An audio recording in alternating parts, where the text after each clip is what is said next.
I saw a short little clip on YouTube. So I was like, I need to watch all of this because I saw the direction it was going in. And the clip I saw was this girl, Tilly. For those that don't know, Tilly is a UK college student that goes to Cambridge.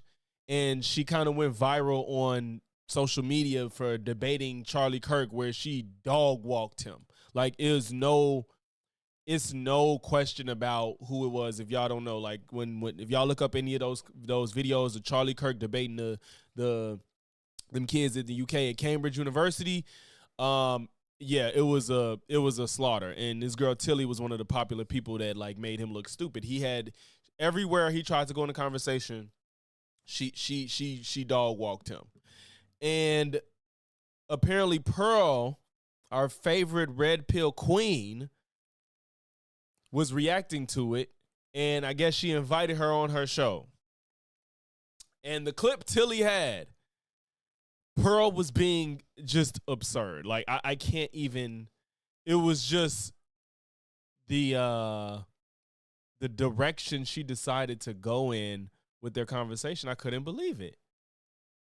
So we're going to see how this debate goes, because it was like, it seemed like it was just finna be like another slaughter of intelligence versus intuition, I guess. Man. Everybody can hear me? Okay. I can hear you. How's it going, Tilly? It's going great. Thank you for having me on. Yeah, it's really interesting that you agree. On Tilly's page, but when I looked at the two, Tilly's quality was way too bad. Like, her quality was way too bad. So I'm sorry, Tilly, for not giving you. I subbed to you, but yeah, this the quality. It, buddy, just hang out, man. If you ain't doing nothing else, you can hang out. Agreed with some of the things I said in the debate, even though we're ideologically probably super opposed, right? Well, I don't know. I don't know too much about you other than this debate. So you probably have seen some of my stuff, but I don't know how long you've been doing this, but yeah. It's been a couple. So you're at Oxford now? What time is it there? It's late, isn't it? Oh, well, I go to Cambridge University, but yeah, it's pretty late here. It's 1:23 in the morning. I have like this huge Pepsi to keep me awake. Okay, well, I'm glad you made it. Thanks so much for coming. So what got you into debates? Like, are you on the debate team there, or what's your background? I started debating when I was about 17. Okay. And I ended up as a reserve for the national English team. And from there, I've debated kind of mostly informally. I haven't taken debate too seriously. And then when I debated Charlie Kirk, I started taking it a little bit more seriously, because that kind of blew up, and I didn't expect it to blow up to that extent. Okay, cool. Are you going to start a channel now or no? Trying to start a YouTube channel. But I mean, you'll know, your guy had to talk me through how to even start this stream. So it's going to be a slow process. I'm terrible with tech. Oh, I am too, actually. So it's no big deal. So can you give me a little overview of like your worldview? So you're a feminist. You believe in marriage. You don't believe in marriage. Women are oppressed. Men are. Can you give me like a spark notes? Do you mind or no? A spark notes. Yeah, sure. I think when you sent me a few of those claims, I was quite interested, because to me, they felt a little bit ambiguous. So for example, when you sent me the claim of asking me whether or not I believed in marriage, I was thinking, well, sure, I believe that marriage makes men happier, according to statistics. As we both kind of agree, the self-reported studies are a little bit flawed. But if we were to use self-reported studies, if we were to use that metric, marriage does make men happier. I also think that marriage as a contract between like a virgin and a rich guy is a little bit antiquated. In the same way that, for example, people getting married as a political alliance or out of obligation to people's family, I think those things are a little bit antiquated as well. I think that in terms of, if we want to think about who's more oppressed, men or women, I think that it's potentially a slight distraction from other issues. For example, I think that poor people are all oppressed, and I would never want to minimize like men's issues when it comes to being poor.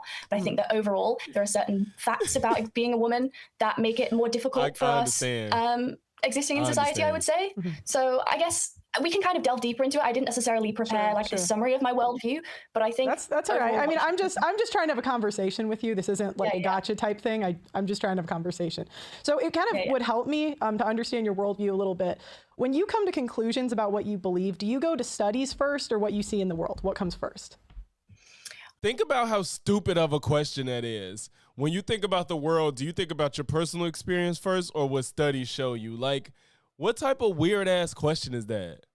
I mean, that's actually a really good question. I appreciate that question. I think she's being cordial. That's a dumb question. Silly to rely solely on either metric. If I solely said, well, based on my that's exactly why. It's just like, I think she was just trying to be nice, because it's just like, obviously neither one you harp on 100%, but stats give you a broader idea of what's happening around the world that you don't, or your neighborhood or whatever, that you don't have personal access to in all times. Personal experiences, right. I believe this thing, then I would have all kinds of incorrect beliefs, right? Because I have personal experiences that don't match up with what lots of other people's personal experiences might be. So I'm not going to solely rely on them, but at the same time, I'm not going to completely cast them aside. Because, for example, as a woman who's experienced being a woman, I'm not going to completely cast aside my anecdotal experiences there. Mm-hmm. At the same time, I also think that studies are really important, but it depends who's conducted the study, depends on the methodology behind the study. Mm-hmm. I'm a studies fan. I'm a bit of a nerd about that. I mean, part of my political science degree concerns like methodology surrounding studies. So. Mm-hmm. Okay, so what comes first? If the study conflicts with your personal experience, what do you pick? I think I'm always like, what? This is an insight to how her brain works. So if your personal experience conflicts with studies, what did she say? What do you do? What do you comes pick? First? If the study conflicts with your personal experience, what do you pick?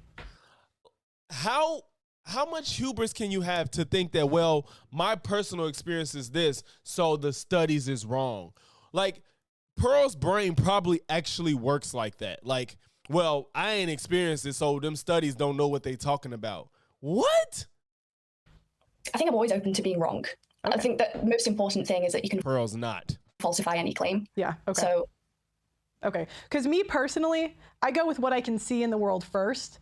I do like studies, but I think the longer But only when they agree with me, that's when I'll actually cite them, is when they further prove my narrative. You're in this industry, you see a lot of people funding them have agendas. Would you agree with that?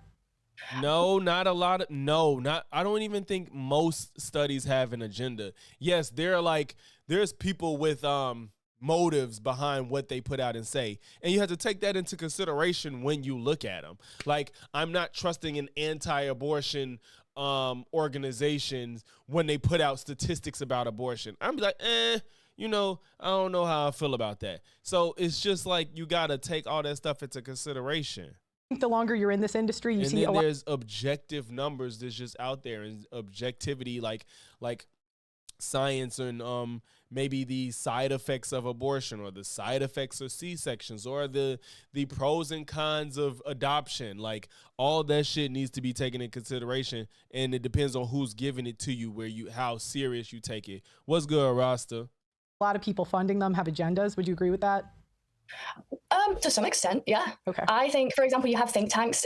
I mean, organizations like Turning Point USA that want to promote traditional values or disseminate certain conservative ideas across college campuses. When they come out with a study about how actually the evils of birth control, I might take a little pause and question it there. In the same way as if you have this super liberal institution that says something about how some people are like ultra perfect and ultra happy like all the time, and that feminism can do no wrong, and that all women are like saints. Mm-hmm. Obviously, I'm going to call that into question, but I think that's a little bit less. I think that's a little bit less likely, but I'm sure that you might disagree with that.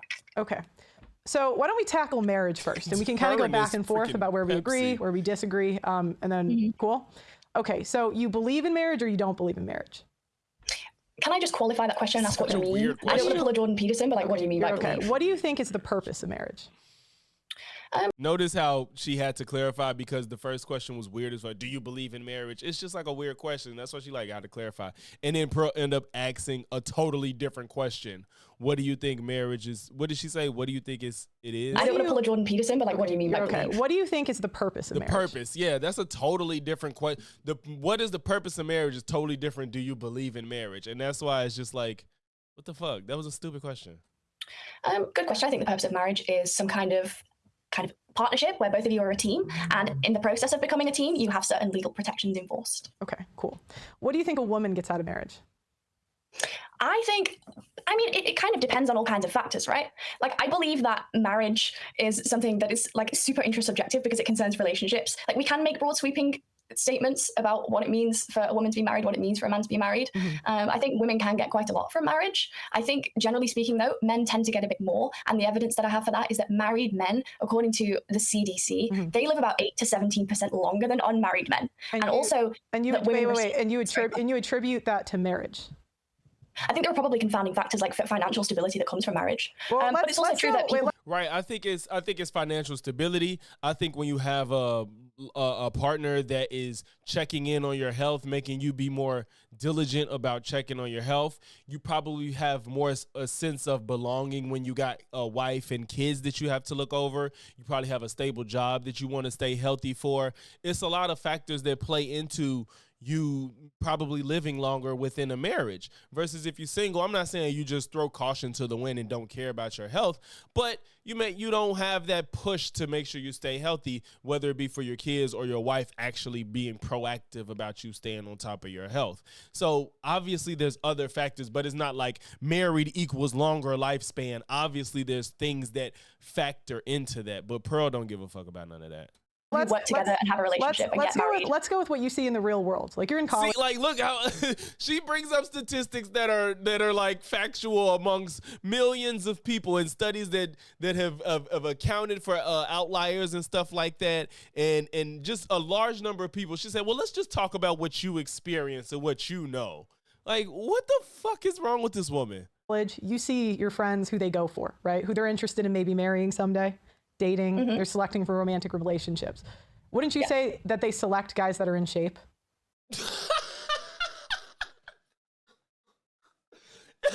Perfect. So people that are in shape those are the only people to get married. I'm sure we all know plenty of overweight folks that are married and happy.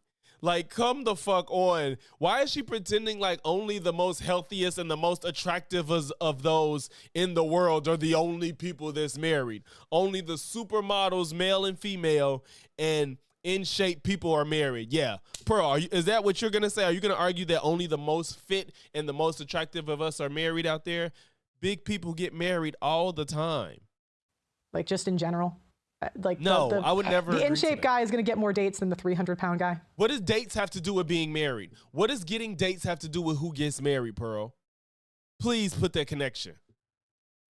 You think a 300-pound woman is probably going to have the same experience on the dating market? I agree, but so for me, I wouldn't really attribute men living longer to marriage. I think fit men are chosen, and I think a lot of times, like. Shit, I think fit men are chosen. Pearl, you're pretending like only fit people get married. The conservative, and I'm actually going to go at the conservatives. I think a lot of times they're trying to sell marriage, and so they attribute everything good about a person to marriage. Would you agree? Disagree? What do you mean by that? So, like, they'll say that someone's happier because they're married, but happy people are selected for marriage. Who wants to marry a downer, right? They'll say that people live longer because they're married.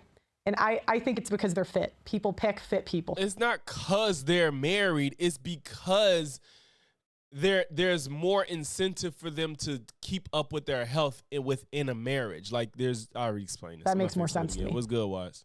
Yeah, I mean, I don't think we can necessarily measure this in the way that you think, just because intuitively, when I think about the United States, correct me if I'm wrong, but the obesity rate is extremely high in the United States. Something like 1 in 3 people are obese. So I don't think...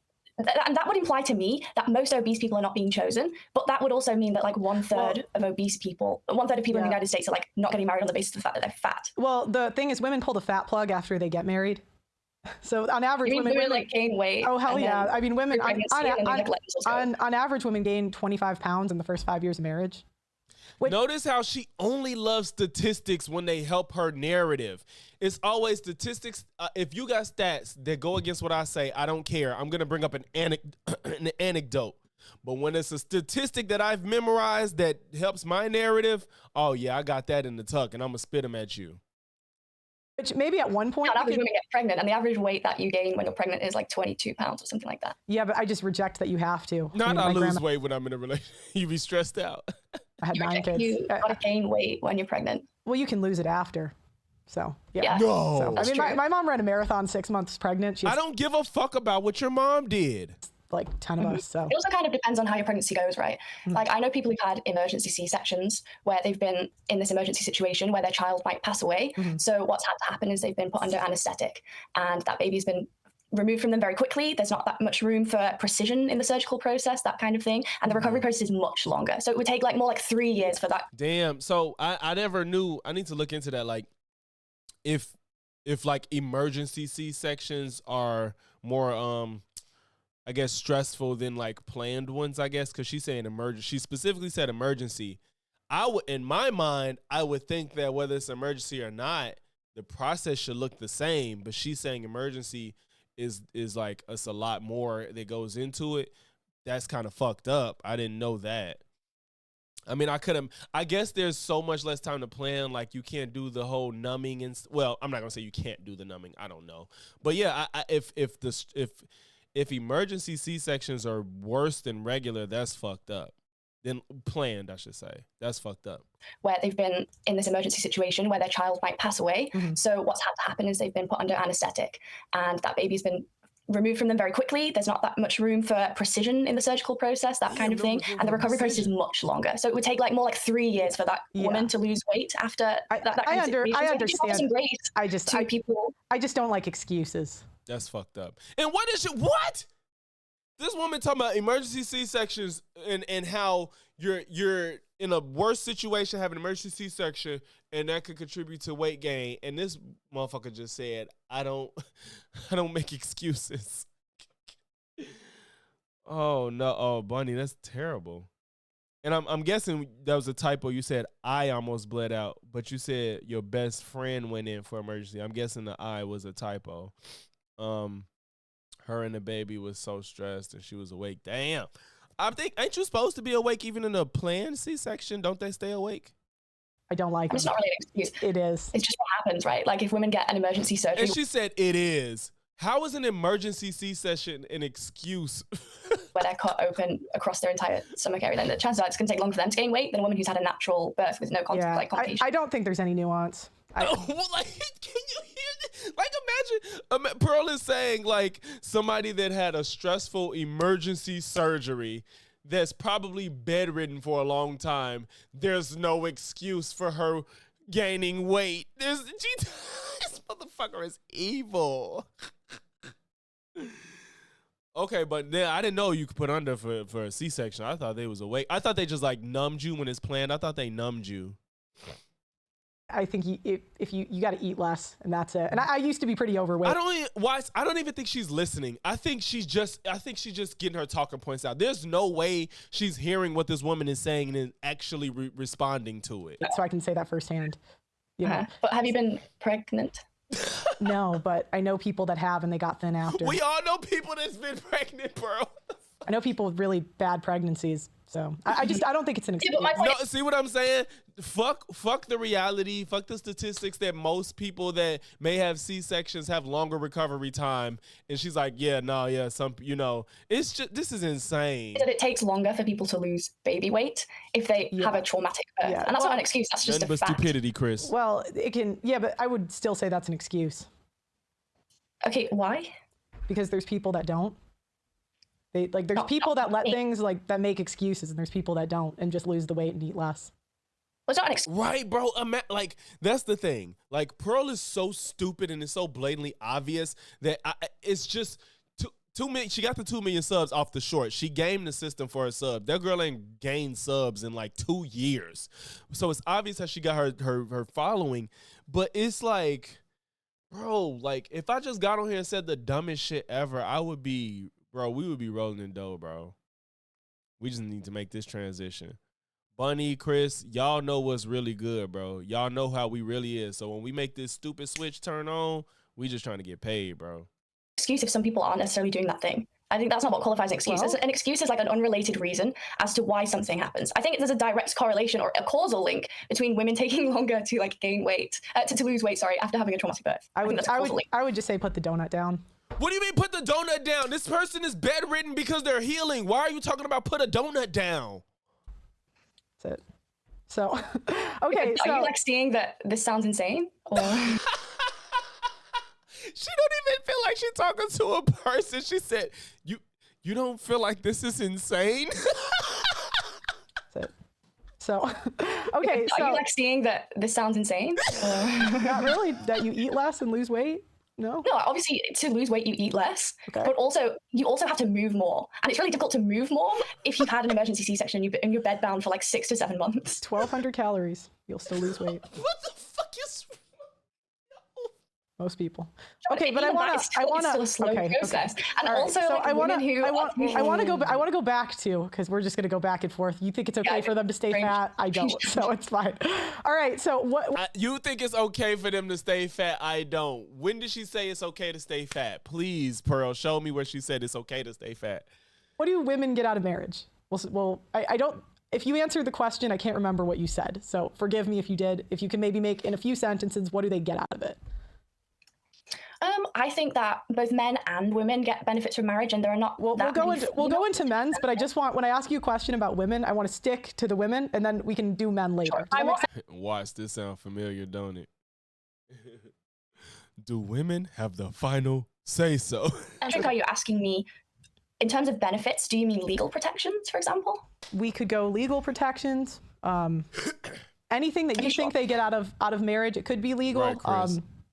It could be emotional, whatever comes to your head.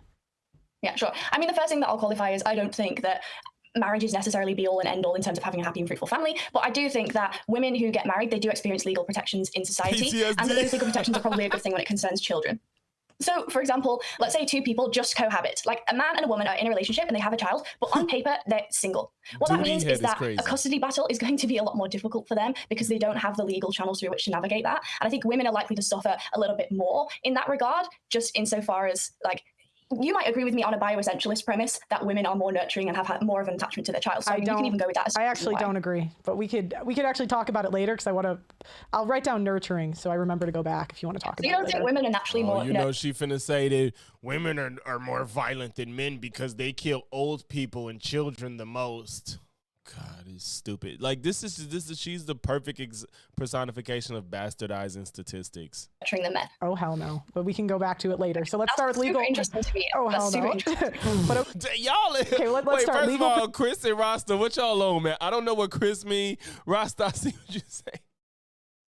Pearl isn't even like no. Protections. Anything else? Do women get out of marriage? I mean, not like y'all on the same shit. That's crazy. An ultra proponent of marriage. I just think it's like totally fine. It's a bit of a value neutral thing, and I think overall men are going to benefit a little bit more. No, okay. So how do men benefit from marriage? Men tend to live longer, and also something like, I think there was this US survey, and like we say, self-reporting studies are flawed, all that kind of stuff. But at the same time, more married men report being very happy with life compared to unmarried men. So they're more likely to probably experience happiness in a marriage. You can talk about correlation type of factors, but at the same time, I think we can both agree that being in a long-term stable relationship. Rasta, the fuck? Was she like in the back? She might pack in the kid. I've never seen that in my life. Fuck Pearl, but that's a bar. I never seen that before in my life. Relationship probably leads to the fact that you feel a little bit more happy about yourself, and you feel a little bit more happy about the fact that you're working in a team and that you're, collaborating with someone to build something really nice and beautiful, which is a wonderful relationship you have together. So, okay, I mean, we can start there. Shit, I forgot. Y'all both in the Carolinas, Rasta and Watch. Y'all in the Carolinas. I think men live longer and are happier because of being attached to a woman, essentially. Like, isn't that good? No, not necessarily. I wouldn't necessarily get on the fact that I wouldn't credit women for it. I would credit partnership for it. I don't think that I'm not that person who's going to say, it's all down to women when men are that happy. I think there are loads more factors than just their relationships that makes someone happy. I would never deny that. But what I would say is, in a partnership, in a loving partnership, in a long-term partnership that is happy and mutual and reciprocal, where you share burdens like on an egalitarian basis, then you're probably going to be happy. So maybe the question is it the case that marriage makes people happy, or is it the case that good marriage makes people happy? I'm not one of those people who has particularly strong views about marriage. That's fine. Yeah, I've heard that too, I would say that happiness is a skill.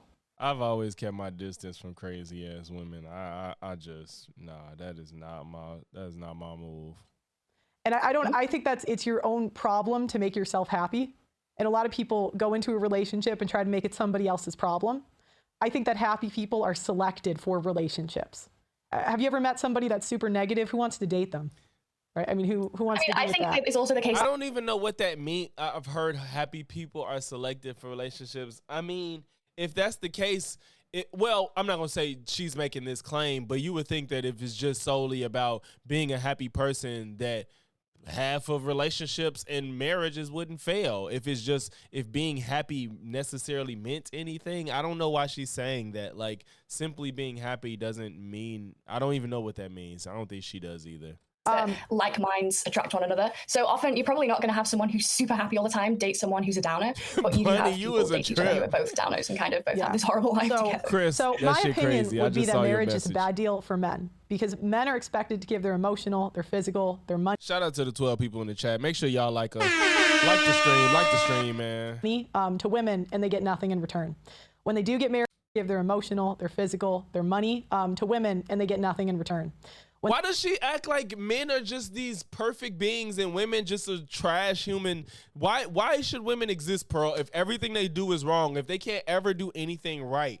Like, I feel like it would fucking drain every bit of her soul to say women are like good at something or beneficial in society in some way. Why are you saying men do all these things and women give nothing in return? What the fuck are you talking about? When they do get married, they tend to get, I'm going to tell you my opinion, then you can go, okay? And then they get a woman who nags. On average, she gains 25 pounds. She'll leave them half the time. So I would say, why should a man get married? And if you give me an answer, please, I would prefer it not be something like happiness or... Wait, Bunny, what you talking about? Living longer that we can't really prove came from the marriage itself. Go ahead.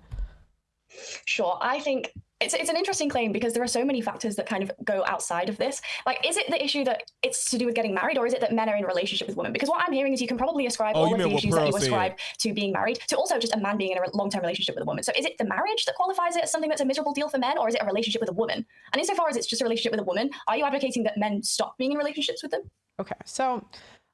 Like you just said, Tron, like, why fucking date in the first place if women are just useless? All they do is take. They don't give anything. Why even advocate people date at all? I don't tell men what to do. And then she always says this stupid I don't tell men what to do. Yeah, I sit on my show every fucking day and trash women and say that marriage isn't a good deal and I don't know why men would get married. But the challenge you get with marriage is women get the legal protections. And what happens when women get legal protections is they just tend to not be too great with it. They automatically then have the leverage in the relationship. Like the stream. And there are some ways that men are really not protected legally. Like Chris say Pearl will catch you in the act of cheating and then apologize for it. For example, in California, if a man signs the birth certificate and the kid, he finds out at the age of 5 that the kid isn't his, which is a really sad experience for a guy. I know men that have gone through that, where they thought... Bro, don't nobody care. We all have sob stories of friends and people we know that have been through some bullshit. Like, that's irrelevant to the overall picture. And why aren't you putting any responsibility on the man? The man could be on the hook for a child that's not his. Motherfucker, if you unsure, you get a paternity test at some point. Period, point blank. Like, stop acting like men are... You're taking away all agency from men. The child was like somebody else I know. Fuck. He still has to pay child support on it. I've gone through that where they thought the child was theirs and it wasn't, right? Yeah, and if you're unsure, you need to get a paternity test, because if you're unsure, you're probably not with the person. Most men aren't married or in a serious relationship and get a girl pregnant and be like, is it mine? Like, I don't, like, that's not normal. I'm not saying women don't do dirt, but it's just not the norm. If you unsure of the baby, you unsure, and then you get a test and shit. He still has to pay child support on it. I think that's bullshit, right? Like, you're acting like that's just this real issue, like men can't get a paternity test. I know men that are paying alimony to women that are destroying their lives actively.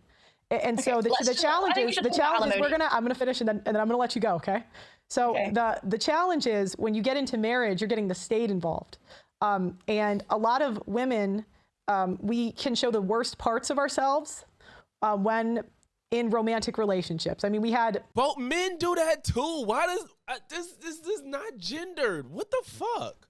for example, pop songs talking about keying a guy's car. You're younger than me. Girl, you finna name one song as if men haven't been denigrating women in music for decades. What the fuck? They're talking about women. First of all, the fact that your best example is keying a car is insane. It ain't about murdering. It ain't about beating up. Men have been talking about putting their hands on women for decades. Men have been talking about doing things to underage children, underage women, kids, underage people in music for years. Like, can we stop, Pearl? This is stupid. This is a bad example. Talking about, for example, songs about king cars. What the fuck? That's the best you could come up with? So you might not remember, but there's like a Carrie Underwood song where she's literally, I know. Yeah. And so, you know, female spite is real. And now you are allowing. Spite's a feeling that people have. And what do men do when they spiteful? They kill people. Like, men beat up women. Women key cars. They burn clothes. They pull out shoelaces. They break your PS5. Men will put their hands on women and kill people over spite. Like, come the fuck on. Now, none of this is acceptable behavior, but let's not act like the shit that women do to be spiteful is equivalent to the shit that men do when they're spiteful. Like, stop it. Specific to women, how is female spite? How does that outweigh male spite? For example, when men get angry, I can go into that later, but I'm going to finish this thought. Because I can't argue it, that's why. Women can legally destroy men. And men don't have that option generally, unless they get a specific type of judge. But just usually they're not going to get custody of their kids. They're not going to be able to put the woman on child support. I would say men tend to be benevolent with women, and women are not benevolent the other way around. Go ahead. So how many men are legally destroying women through things like alimony, if you have to quantify it? I don't know the exact number off the top of my head. Last I checked, it was... Women can go that extreme, but generally they don't. Women don't. For the most part, when they are spiteful, they don't kill people. I'm not saying it don't happen, but more often than not, men are more violent to be. If we're gonna talk about spite, there's more men. I mean, we know that men are more violent than women generally. So, like, when there are women that do get violent, but it's more likely that men will get violent than women when they're spiteful. It was 10% of less than 10% of alimony payments around were from women to men. Come on, Tron, knowing this stat. Okay, so what the facts look like is that about 10 to 15% of any divorce in the US involves any kind of spousal support. So we're already talking about a minority of situations where spousal support, including alimony and child support. Right, but why would you put yourself at that risk? What risk? What risk? Like, can we stop? Like, why put yourself at a risk to make a YouTube channel? You could spend a lot of time to not gain anything from it. Like, what are we talking about, bro? And then on top of that, if it's that big of a risk to you, most men ain't making that much money more than their wife to where this is a huge problem. Where they're gonna take half from you or whatever the fuck you be talking about. If you're that not risk adverse, then do a fucking prenup. Period. That's end of story. The conversation's over. You get you a prenup and that's it. I think is my point. Like, that's just an extra, even if it's 10%. Exactly. She never talks about prenups when it solves all these problems she brings up, because she wouldn't have anything to talk about. That's why Pearl avoids prenups at all costs. I don't even know if she's ever said that word. You know, if there was a pill that had a 10% chance of killing me, I wouldn't take that pill. Do you know what I mean? I wouldn't take that pill. This is not the fucking same. Like, you're a pill that kills you versus the possibility of having to share your money. That's not the fucking same. I would not be like, I'm good. Well, and on top of that, you have that control before you even get into the marriage. I could use examples of, men that have took the risk and it didn't really work out for them.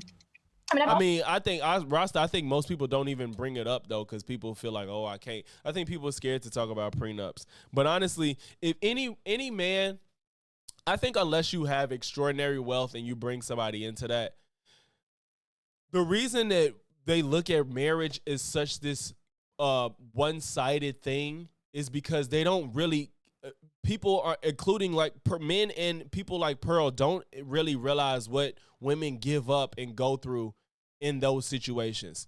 Typically, prenups and alimony is given to people that have given up something to have a lifestyle, to have a family with somebody.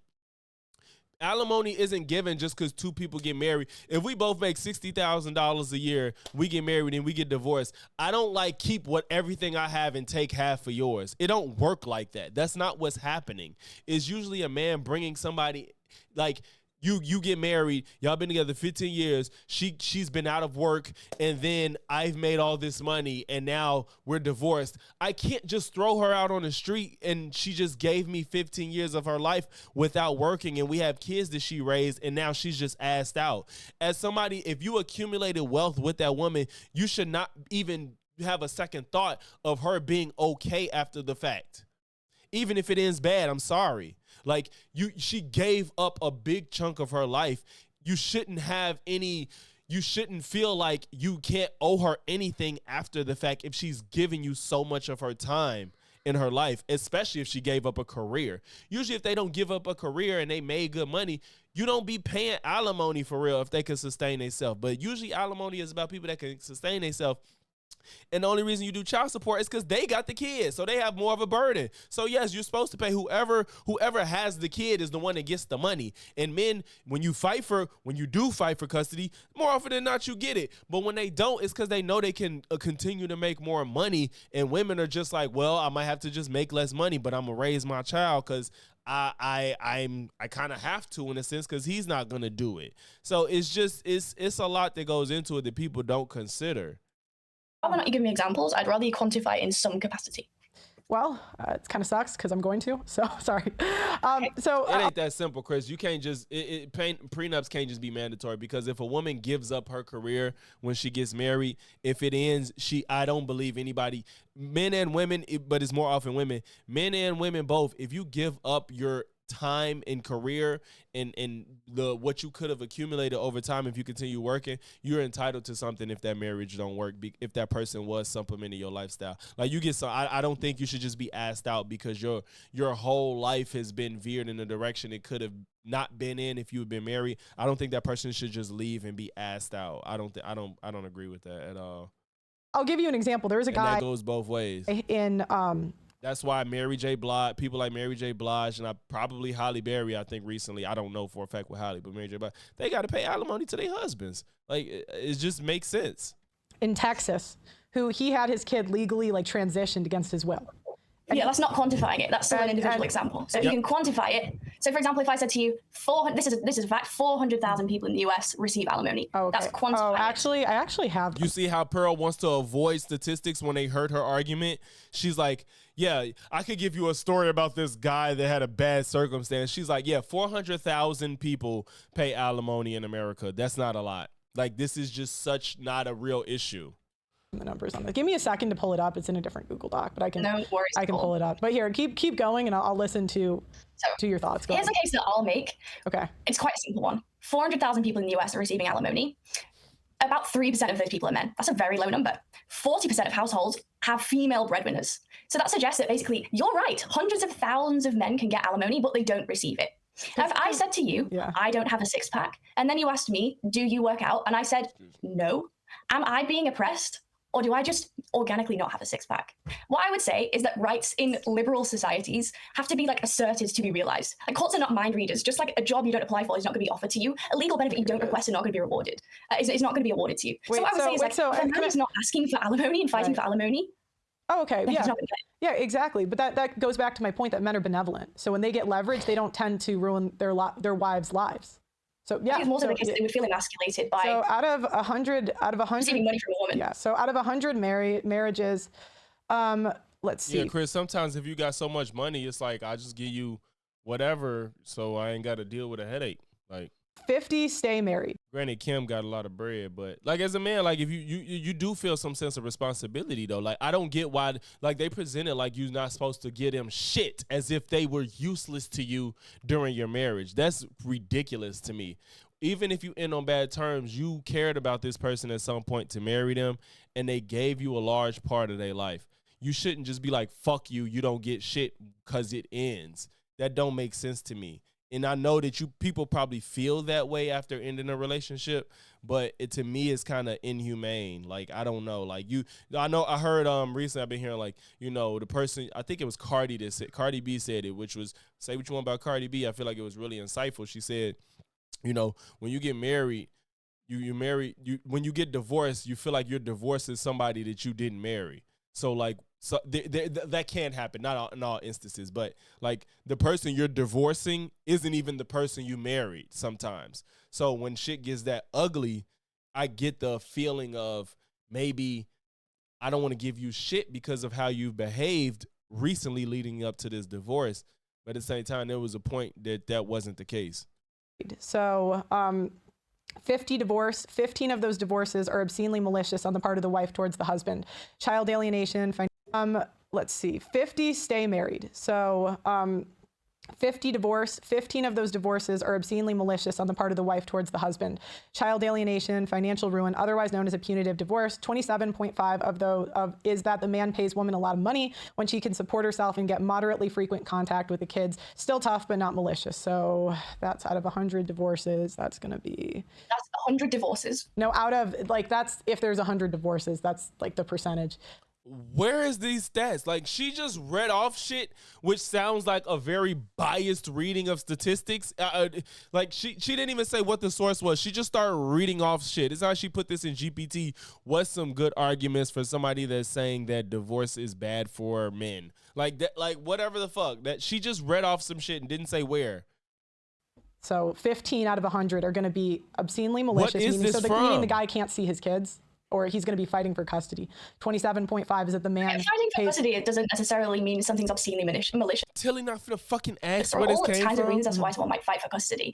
Like, have to fight for custody. Or why someone might reasonably think that they don't want someone to have custody over their children. From, bro. Right, but do you really have such a negative opinion of men that you think 15 out of 100 don't deserve to see their kids? Is that your opinion on men? Like, that negative? No, but I think that in family courts, when men do fight for custody, they win 60% of the time. So where's the bias? Yeah, okay, so the reason, do you know why that is? Like, why men don't fight for custody?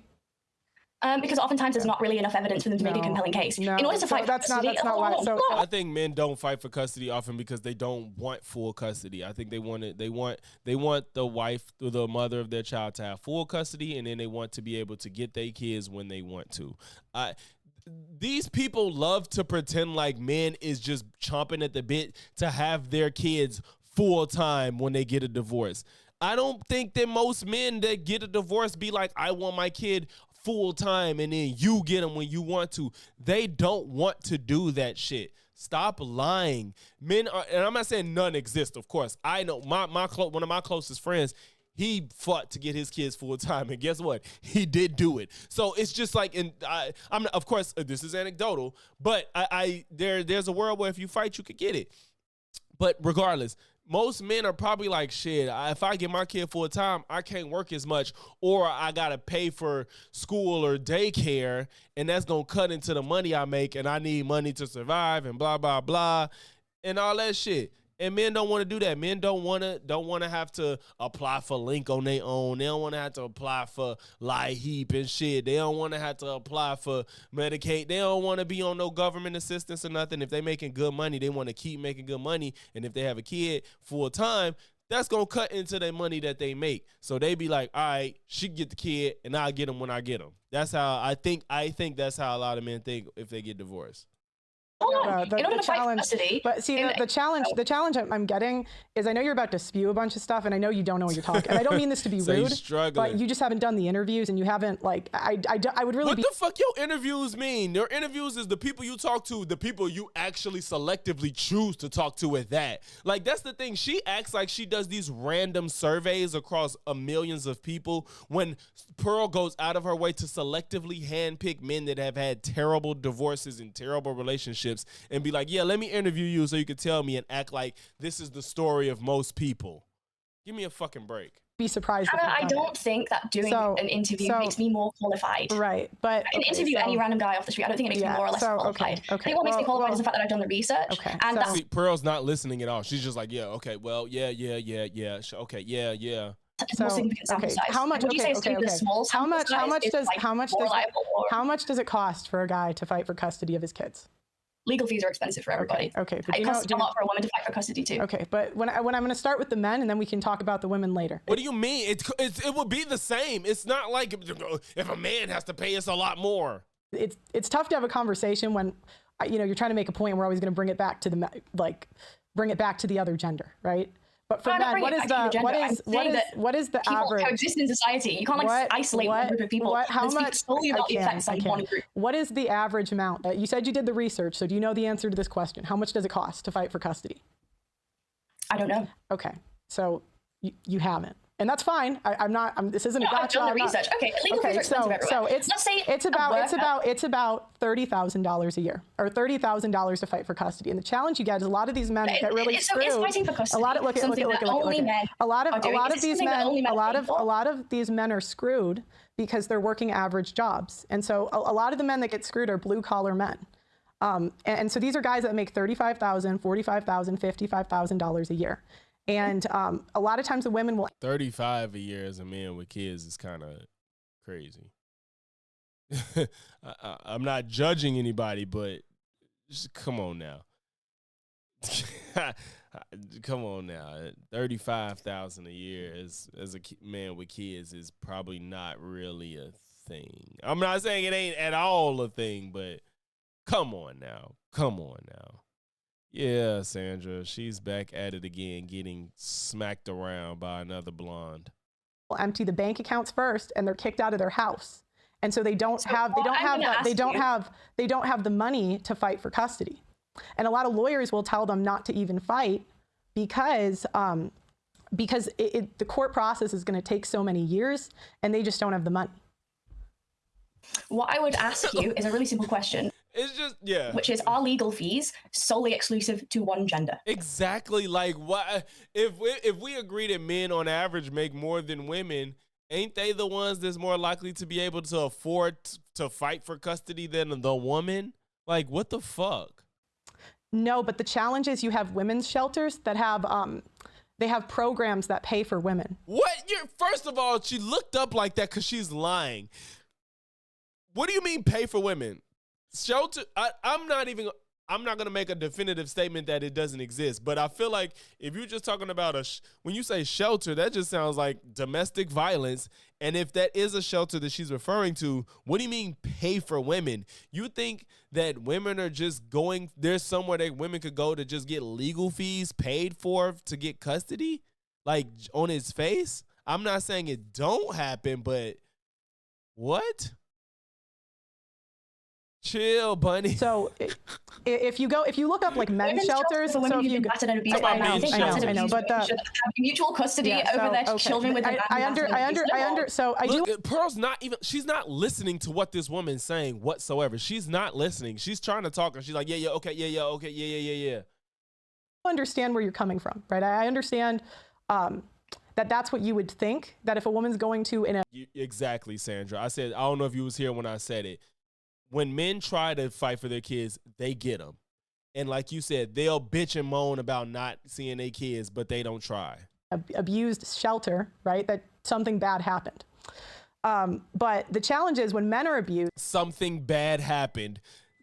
And then she said when men are abused. Notice she said women that go to shelters, yes, something bad happened. But when men are abused, she didn't even say when women are abused. Like, what is wrong with your brain? Now, part of me believes that she believes this shit for real because she processed a woman being abused as something bad happened.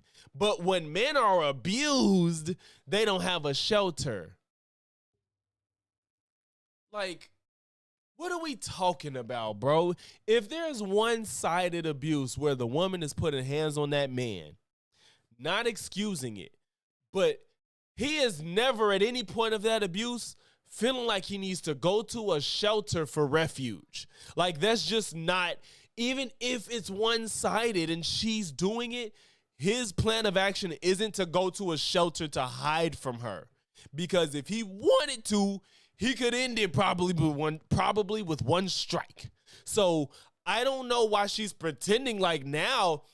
Pearl's so bought into this stupid narrative that now she's pretending that women have more physical dominance over men. Like, this is the horseshoe shit. You're so fucking extreme that you don't know how much you've jumped to the other side of what you really think you're fighting for. Now you're trying to pretend like women have physical dominance over men. Jesus. Right? That something bad happened. But the let's hear this. I'm about to talk to her. Over their children with so I do understand where you're coming from, right? I understand that that's what you would think, that if a woman's going to an abused shelter, right, that something bad happened. But the challenge is when men are abused, there's no shelters for them to go to. It's like, why do he need to go to there? Like, if he really feared for his life, he probably could. He could end that quicker than she could end it. Because men are much less likely to be abused by women. That's actually not true. That's not true. So if you look at most abusive cases, they're beating each other. It's just like we said earlier, people with similar traits, they kind of find each other, right? You agree with that? Hit that like button, man. Most of the time when people that doesn't necessarily mean that people who are abusers flock towards one another. Okay. People with similar traits might flock to one another, but people who want to beat the shit out of their partner are not. It's oftentimes the opposite. Well, so I spoke to that. But you notice every time she tries to rebuttal, she keeps trying to shut her up and will not let her talk. Here's what I know you don't know, and so crazy. I spoke to Erin Pizzi. She started. Erin Pizzi. She founded the first men's shelter in London. This isn't a conversation. You just trying to fucking filibuster with all your stupid anecdotes. And she also ran a bunch of women's shelters. She's an expert when it comes to domestic abuse. And from her, you could look her up, right? From her mouth, most abusive people, they just find each other. So, bro, she long story short, she goes to Cambridge University in the UK, and she got popped off because she debated Charlie Kirk and she shitted on him. It was one-sided. She made him look really stupid because she was just equipped to debate Charlie Kirk, and she got a big name, and so she's been doing the rounds on some bigger channels because she like had a real big viral moment by making Charlie Kirk look like a complete idiot. Okay, from Karen's mouth. Well, if it's from Karen's mouth, then what are we to say? Right, look at this random person. Pearl's like, yeah, from this person's mouth. You know, this is what they said. So this is what I'm running with. So let's look at the facts, right? Based on psychology. The most abuse. Look, I'm allowing you to come on my show. I'm going to let you go, but you got to let me finish, okay? Most abuse is mutual. When it comes to one-sided abuse. Yeah, I mean, but no, Charlie Kirk is bigger in his sphere than he is worldwide. So when Charlie Kirk is good rhetorically, and then it looks good to his base, but if a lot of people on the right think he's like a god-tier debater, but anybody that understands debate understands that Charlie Kirk is fucking stupid as hell. Women are more violent than men. When it comes to abusing, when it comes to abusing infants and the elderly, women, by and large, take that stat. That's not true. Stepfathers are the most likely person to be right, and the woman brought the stepdad into the life.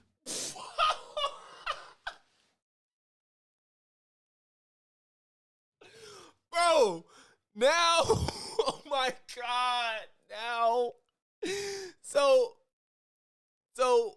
Abuse is more likely with a step parent. She says, yeah, well, it's still men that come in and do the abusing. She says, well, the woman brought him into the house, so she got to be a single mom for the rest of her life when she ain't married no more. Like, oh my fucking goodness. How is it that you read men of all accountability for everything in life? Oh my fucking goodness, like, bro. She said, well, that was the woman that brought him. Fuck the guy that actually did the abuse. The woman brought him in the house. As if she just knew that's what the result was going to be. She brought him in the house to abuse her child. And now it's her fault that he did it. So it's a woman's fault when a man's abusing her kid? Yes, that is your fault. If you brought it, it's a woman's fault. No, if it's you are responsible for who you let into your kids' lives. It is. You hold a level of responsibility, and any good person will probably feel guilty. But this is crazy. This is insane. Many women are irresponsible. I'm not saying that with women date life. never bear any responsibility for things. What I'm saying is, Many women are irresponsible. you just told me that women overwhelmingly So where's the responsibility on the person that actually did it? Like, what? abuse men. I just told you, well, statistically, that's not true. Men overwhelmingly abuse women, including stepfathers abusing kids. It's not the case that overwhelmingly it's mothers abusing kids. Often the most likely predictive factor when it comes to abuse in childhood is having a step parent, specifically a stepfather. So sure, you can say there's some onus on that person for bringing that environment to the child, but the onus is on the person who's abusing them, right? It's about 50-50 when it's just abuse, but if it's just the biological parents, then it's overwhelmingly the mother, because 75%. That is not true. And 75. No I don't even know if that's true. 75% of abuse towards children and the elderly are women. You can look it up. That is just not true. So notice how this shifted from people in a marriage who's more likely to abuse, which is what they were just talking about, to she switched it to children and elderly.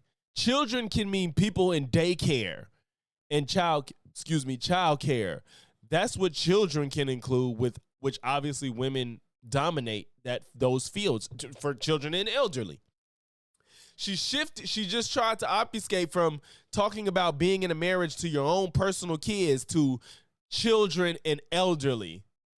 And I was in the middle of looking up who abuses more in like a marriage to who abuses children more in marriage. Absolutely true. Abuse the mother, because 75%, that is not true, and 75% of abuse towards children and the elderly are women.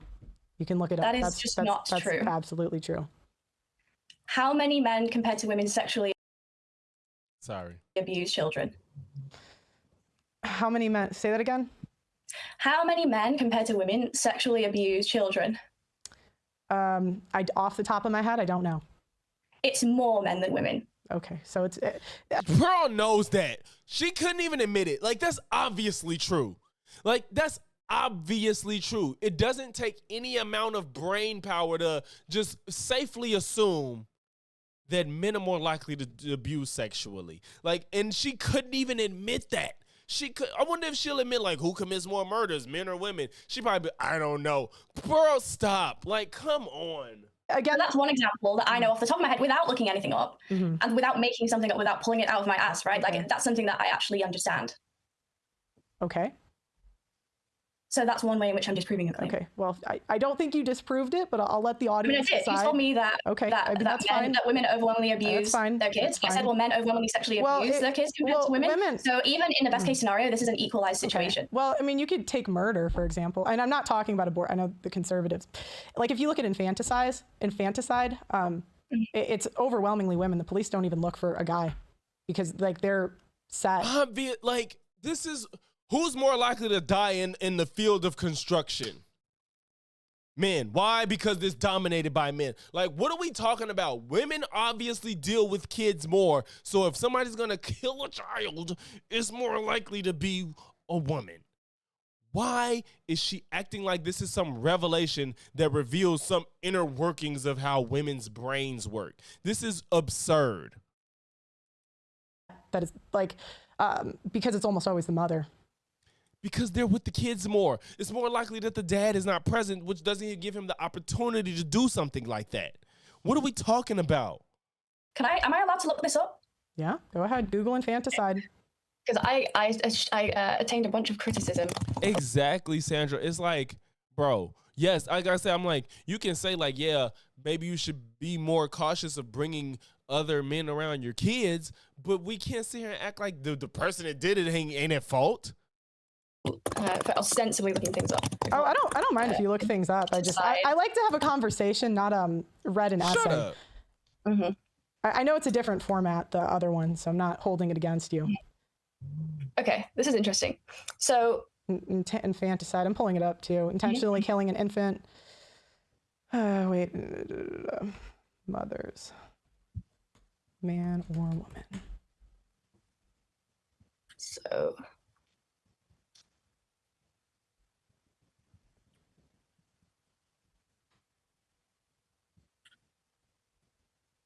Okay, so this is a best case scenario where we can make this such that it's an equal amount of abuse that is going on. Because let's say we have a higher likelihood, for example, like a mother is more likely to be involved than a father. So if a mother is in Chris, you starting to scare me now. You a little too obsessed with this with Pipe and Pearl, bro.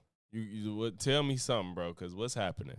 Like if there's higher proximity of mothers around a kid more often, then obviously there's going to be a higher rate of like murder, because I don't think that men and women are intrinsically incredibly different enough. Exactly, I think there are psychos across the gender spectrum, or across both genders, however you want to put it, right? Yeah, so they did look at that. They did look at that. And the challenge is, if that were true, as women spent over the last like 50 years, child abuse from women has gone up, not down, even though they've spent less time with their kids. This is what do you think that would mean for men? Like what is that? Why are you? Even though they spent less time, they're still gonna spend more time with kids than men. And if I even granted her that, I think it's because we do have more mental health is becoming increasingly a problem. If I granted you that argument, is if you can't say that it went down with men, then what are you talking about? What are you talking about?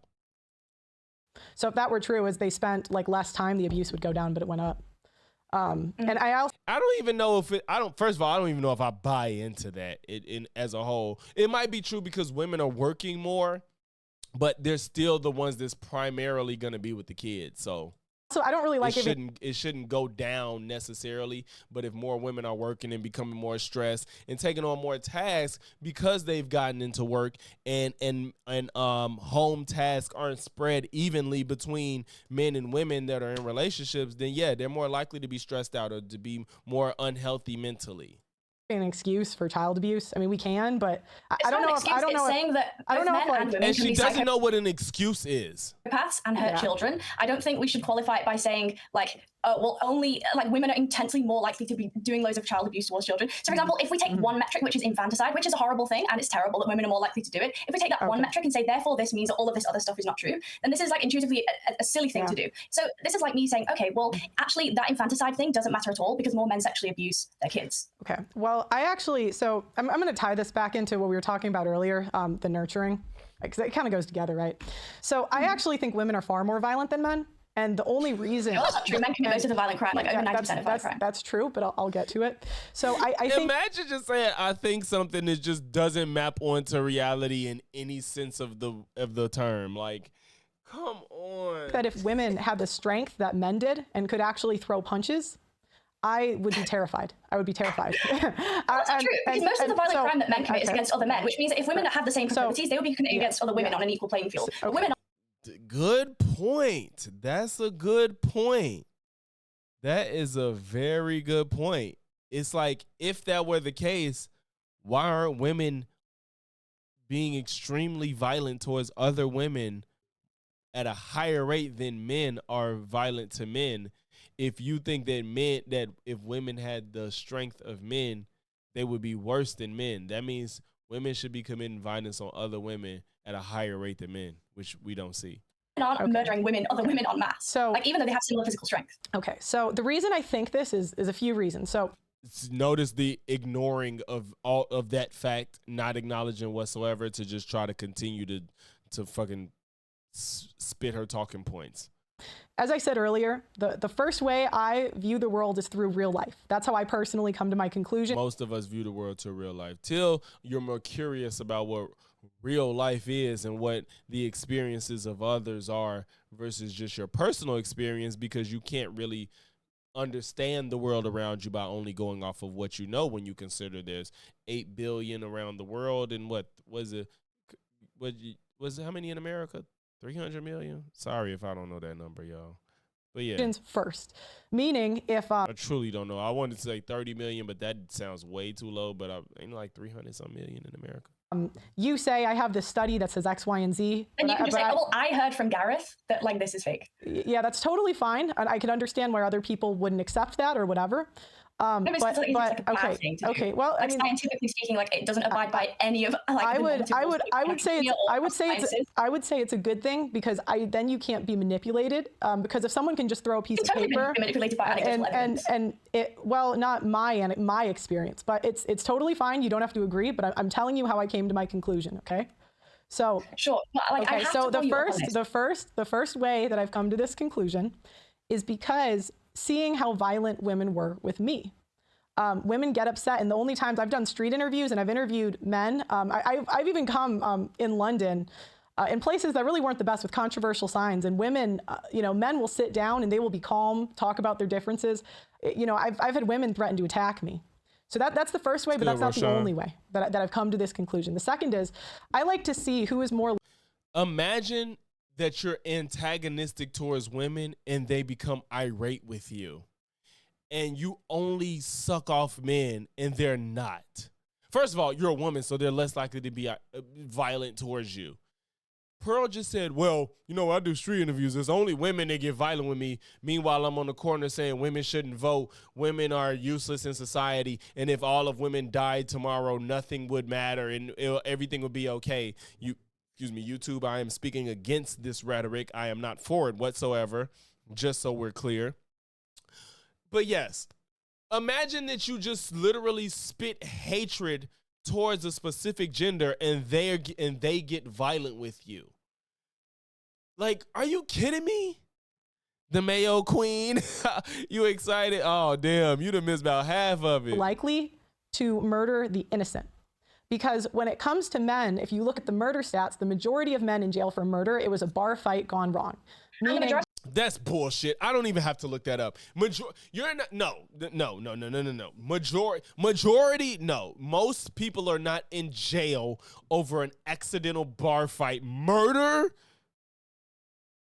Oh, accidental bar fight murder. Get the fuck out of here. Women in jail for murder have done it because they've killed their husband who was raped. Meaning they accidentally killed somebody. Most men in jail for murder are in jail for an accidental bar fight. Meaning, so it's usually a fight gone wrong. Meaning that they killed somebody with their fist. It's totally wrong. Do y'all see how she's like trying to whitewash murder? She's basically trying to say there's more people in prison for manslaughter than murder. I just looked it up. No, most killings are not murder, but murder and manslaughter are specific types of criminal homicide. See, they just differentiated between between manslaughter and murder. I want to know. They didn't say. It's not. I'm gonna look at it. I'm gonna look more into it. It's completely wrong. However, I believe that if women had that capacity, it would be far worse. And the reason I think that is because, what I look at is what they do with the innocent. I'm looking up to try to see the most people that are in prison for, but all they're doing is differentiating between murder and manslaughter. I'm trying to see most people that's incarcerated for. When it comes to children and the elderly, when you look at abuse towards children and the elderly, it is 75% women. Well, women are like 90% of carers. You're welcome to look it up. It's totally fine. To be in the care sector, so obviously they're in high proximity around the elderly. So it's more likely that you're going to have psychopaths who are women when more women around the elderly. Yeah, so I would reject that excuse. I personally will not give an excuse for that. That's just how statistics work. You're totally willing. Okay, what's more likely to happen? A random guy goes into a care facility and he's not a care worker for the elderly and he just decides he's going to fucking kill loads of innocent elderly ladies? Or is it more likely that someone who works in the care sector and is also more than likely happens to be a woman, is going to commit murder? Have you ever seen interviews? Okay, general overview. More people are incarcerated for murder than manslaughter. This is because murder is more frequently occurring offense and carries far more severe sentences than manslaughter. I knew that just intuitively, but I just wanted to make sure. The fact that she's trying to a bar fight gone wrong is fucking stupid. That's just ridiculous. With like pedos, I hate saying that, but I'm gonna use a different word because we're on YouTube. Mm-hmm. Oh my gosh, what word do you call? I'm just gonna say. I don't want to say. I'm gonna say edos. No, I don't think most people are in prison for murder. But if we're talking about one person killing another, there's not more people in prison for manslaughter than murder. That's what I'm talking. If we're just talking about somebody killing someone else, I'm not saying overall the people that's necessarily in prison are murderers. No, I'm not saying that. But yeah, she's trying to act like, most of them are in jail because of a bar fight gone wrong. Get the fuck out of here. I don't want YouTube to get flagged, okay? When you look at them, a lot of times they'll target certain industries because they have that inclination. So if I were going to go down that route, I would say that those people targeted them because they wanted to do that. But even if that is the case, bro, it's still, men aren't gonna go out of their way to be a fucking nurse to try to kill old people. Like, this is ridiculous. This is stupid. I don't think going back and forth about the reasoning is productive. I just look at what they're doing. And if I look at who's committing those crimes. That's a productive way to understand the world. Okay, totally fine. So you notice how she just does not engage when she gets a refutation. She's just like, yeah, all right, so yeah. Productive way of understanding the world is like not grounded in reality. Yeah, I totally get it. Look, until he's further going into explanation for why she said that, and Pearl is cutting her off. This is insane. I'm not going to listen to you when you present me statistics. I'm not going to listen to you. I totally get it. You think you're way to an Edo, and he told me this. It's actually silly. Totally fine. You think he's talking over her the entire time she's explaining herself. I don't know if she even heard a word of what she said. Your way of looking at the world is better than mine. No, it's totally fine. Like, it's not about your way. She's the way, right? It's like, that's the correct way. There's no like, this is your, in this dynamic, this isn't a your way versus my way. This is the way. You do not look at the world and general population and general trends in society and say, well, what I've seen is this. That is not how you have these conversations. You're trying to make general prescriptions for people within society. You can't base that off of your personal anecdotes, bro.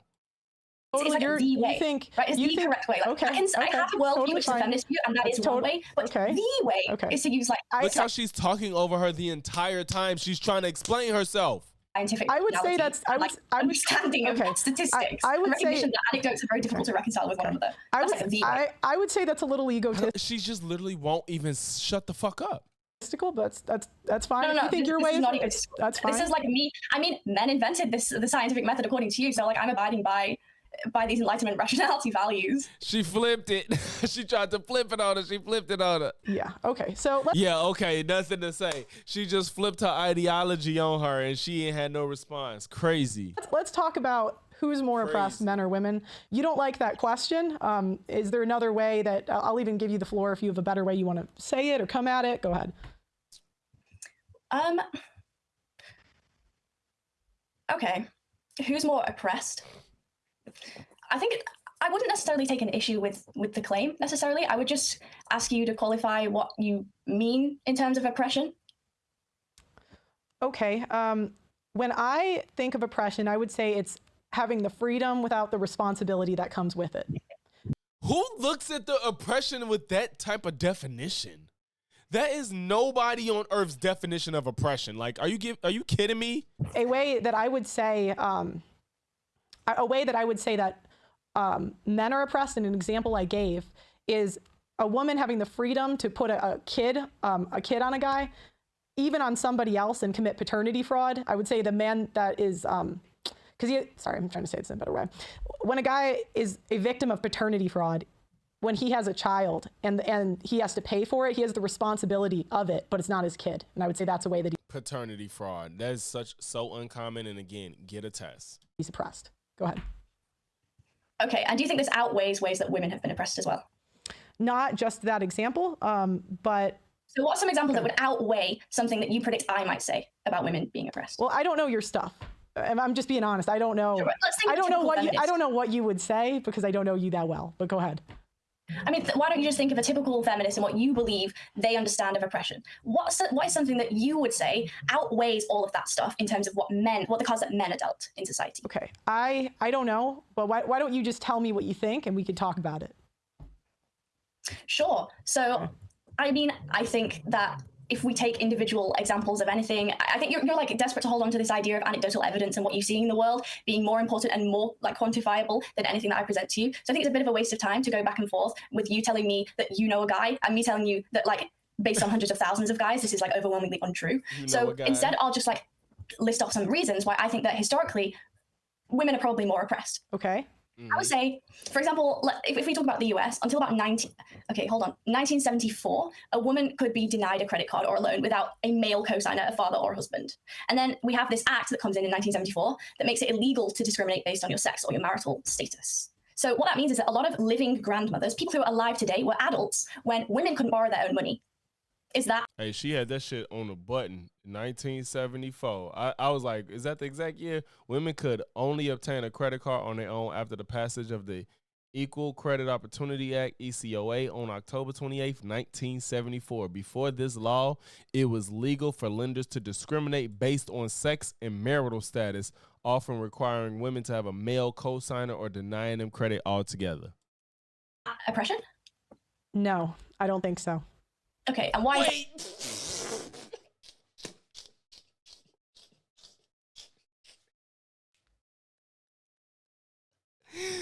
So,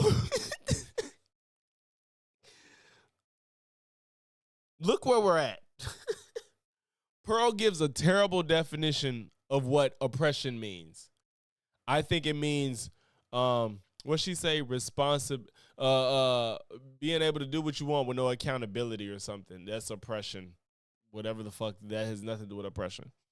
She says because women could do paternity fraud and men have to pay child support, which is easily avoidable. Tilly says women couldn't have credit cards in 1974, meaning you know somebody that was an adult probably that couldn't get a credit card without being married or a co-signer that was a male.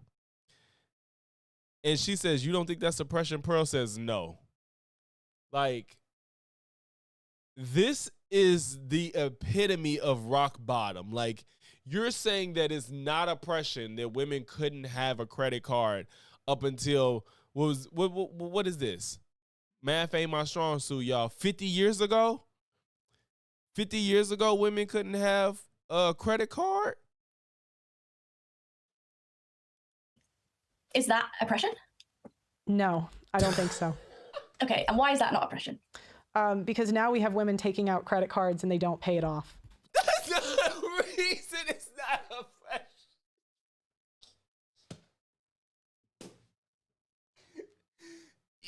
Yo, this is the most bad faith shit I've ever seen. Oh my God. What? Men take out credit cards, they don't pay it off. Should we stop men from taking out credit cards? Right. 80% of the world's debt is owned by women. Ignore what she says and just continue to shit on women. Y'all, like, even as a man, this is uncomfortable. Like, even if you believe in Pearl and everything she's trying to do for men, how can you watch this and be like, damn, Pearl cooking, or I fuck with this? Like, yeah. Like, she's not even acknowledging what she said. She said men don't pay credit cards, so should we take it from them? Yeah, but women do the most. Like, what is happening?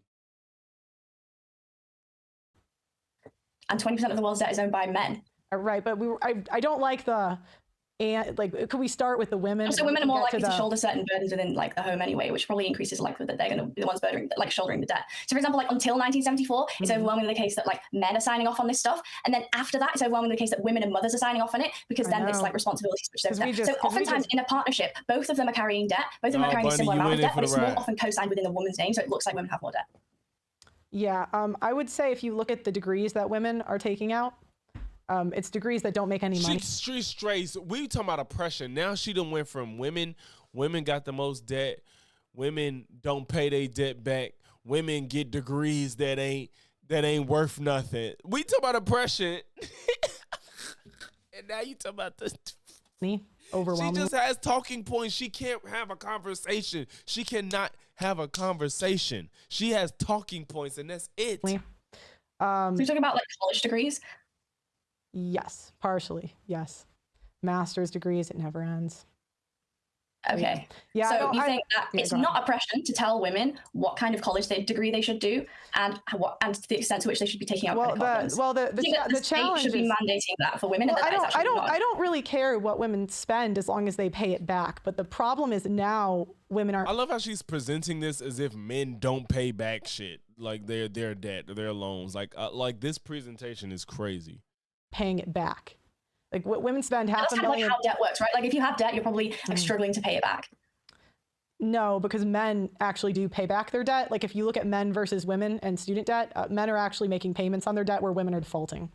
So again, the challenge. So yeah, take away, like what the fuck is this argument? This don't make any sense, bro. Women will make a decision and a man always has to bail them out of it. And that's so. Do you think that so even if this is true, even if I grant you this, which I wouldn't necessarily grant it to you, do you think that the solution for that is to mandate or legally enforce some kind of thing where women have less freedoms in society on account of what you believe is bad behavior? I would love to see education. Tilly needs to talk. She probably so blue. She ain't think about that microphone. She need to talk to the mic because the echo is annoying.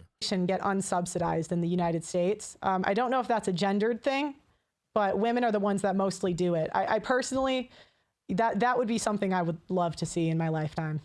I'm actually teaching and education is a valuable job. I'm very excited. Sorry, my audio. It's like this. It's like the cord. Sorry, could you say that one more time?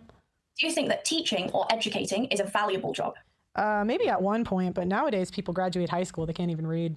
What the fuck?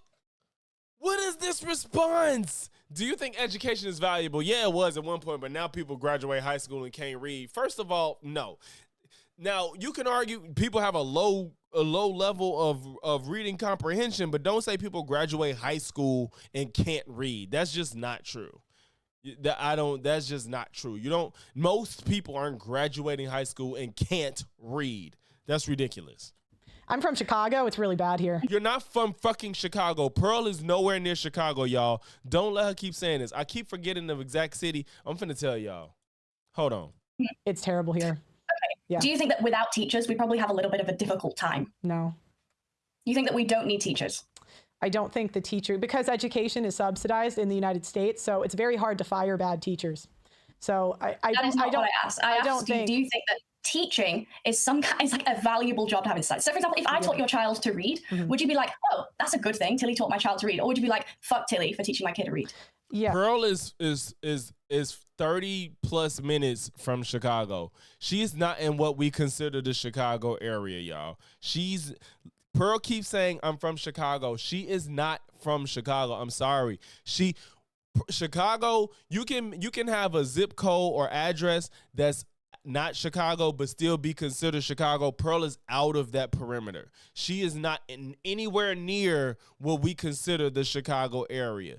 Like, there's people that can claim Chicago that's not technically from Chicago. They address not Chicago. She's not one of those people. I'm telling y'all, she is not one of those people whatsoever. Yeah, well, I think that women became teachers and screwed up the whole system. Women have what? Teaching used to be majority men. In the United States in like the 1800s, it used to be men. And over time, the education system just has gone downhill. And now we literally, like in downtown Chicago, there's people that can't read and they graduate high school. Like you see, look what we've gotten. She's so bought into this stupid ass narrative that she's saying teachers aren't valuable because some people have low reading comprehension. So teachers are not valuable professions just to shit on women. This is where we're all right now. And teaching is like 80% women. Like income inequality of female teachers. I would say it's mostly female teachers. Yeah. I would say that. And then specific, it's not even, now we're not even just talking about teachers. Now it's just females. Female teachers, period. Just the females. Hold on. Not all. Wait. I have to say this to stay monetized. Not all women. Not all. Go ahead. Sorry. I do have to say that. I'm trying to stay monetized. Just read. Where she was raised is even further than where she went to college. She Pearl has no ties to Chicago, and she needs to stop claiming it. This is fucking annoying. You can't just live in Illinois and claim Chicago. Like, this is fucking ridiculous. Where Pearl went to, where she was raised and went to high school, is nowhere near Chicago. Like, it's even further than what I was just giving her fucking credit for, where she went to college, is nowhere near Chicago. Go ahead. That's how much of a protected class women are. I can't even make real generalizations about them without them like cutting my pay. That's how BS this is. Go on. Go ahead. I think that you have a skewed understanding of what oppression means. I think oppression means limiting people's choices to do things, even when you disagree with those choices. Yeah, I don't mind if people make choices. I don't care at all if women make choices. You do mind because you think women shouldn't be allowed to take out credit cards. No, I think they should pay for their credit cards. And if women actually had to pay back their debt, I don't think women. So what happens in society when someone doesn't pay back their debt? If they're a woman, do they get special treatment? And here, sort of, there's whole industries like, right, there's a lot of bankruptcy lawyers in Chicago that make money off of, it's actually quite BS when I started learning about she left that point because she had nowhere to go with that. It was fucking ridiculous. Process. I was like, I should have did this. But there's a lot of bankruptcy lawyers are only helping out if you talk to them, they'll tell you it's mostly women. It's men too, but if they're coming to them to work with them, it doesn't mean that that's what they're targeting or it only benefits them. If women are coming to them, again, men don't like to seek help anyway. If men don't want to seek help for their health, they're not seeking help to figure out money situations. They're just gonna try to do that shit on their own. They're gonna work extra hours. It's mostly women. Who am I gonna take out a loan? Argue with you if you've spoken to them. Well, you're welcome to talk to the ones in London. I don't mind. They'll probably tell you the same thing. So this is the thing, Hannah. Like, we can't solve this conflict. If I say, well, I've spoken to loads of bankruptcy lawyers in London, and they tell me the complete opposite, and then if you tell me, but I've spoken to loads of bankruptcy lawyers in Chicago, who's going to come out on top? If both of us have an equal distribution. Like when I had my debate, dude kept trying to bring up all these anecdotes. I'm like, bro, I can say you gonna bring up an anecdote. I can tell you the complete opposite. We can't come to any sort of understanding or truth of what's happening with your fucking anecdotes. I don't give a fuck about your anecdotes unless it disproves a broad claim that I'm making, which I don't generally make broad claims unless it's verifiable. And you know what I'm saying? Like, whatever. I say all humans breathe air, and then unless you tell me somebody don't breathe air, you know, that's when an anecdote matters. But I think you'll be hard-pressed to find a human that don't breathe air. So this is the anecdotes only are used to disprove a claim, but you can't use it to make broad prescriptions. That's the opposite of the purpose of anecdotes, or to get an understanding of what's a possibility for a given scenario. But you don't use it to make a claim over everybody in that same scenario. You can just give a perspective of given scenario. Evidence. Who's coming out on top? Well, it's probably someone with the data as well. That's the thing, Roshan. It's like people think debating means like I know the most info and that's all that matters. Like, no, it's more than that. It's like being I think to be a skilled debater, you have to understand the other side of the argument. Like just as good as you understand the side that you're on. You have to understand the other side. You have to be good faith. You have to have the skill. It's a skill. It's not just like I know shit. You got to be able to present it. You got to know how to use ethos, pathos, logos. Like it's just not just like I just memorized a bunch of stats so I can debate. No, Pearl, you know a bunch of stats, but you look fucking stupid. You don't know what you're talking about, and you're not even responding to what she's saying to you. Well, here's the thing. I don't care about winning. I'm just having a conversation. And then you say I don't care about winning, but yet you bringing out stats when it benefits you. I think you can tell me what you think. So you'll concede to losing then? Yeah, she's full of shit. You're bullshitting. Conversation with you. Winning, losing, I don't care. Please. Like it's, okay. That's what I'm telling you. If you don't care, then like you're making some kind of concession. If you want to take it that way, it's not my problem. And how else do I take it? I mean, you could look at the data too. The majority of bankruptcies are filed by women. Like that's not the argument that I'm making. I'm not trying to argue with you about bankruptcy among women. Okay. Well, then you could. I'm trying to argue with you that telling women that they receive some kind of special treatment and they get to not pay off their debts for the rest of their lives is a silly thing to say. Well, I don't think they don't. Well, finally, I think that a lot of loan sharks, a lot of like issues with credit debt, and that women aren't receiving special treatment. Well, finally, Trump has come in and starts garnishing. It says women file 52% of bankruptcies and men do 48%, which is it's not 50-50, obviously, but it's not worth acting like it's just this big discrepancy. It's true though. She's right. She's true technically. Women's wages. So that's been awesome. Right, so sometimes there is some out of student loans.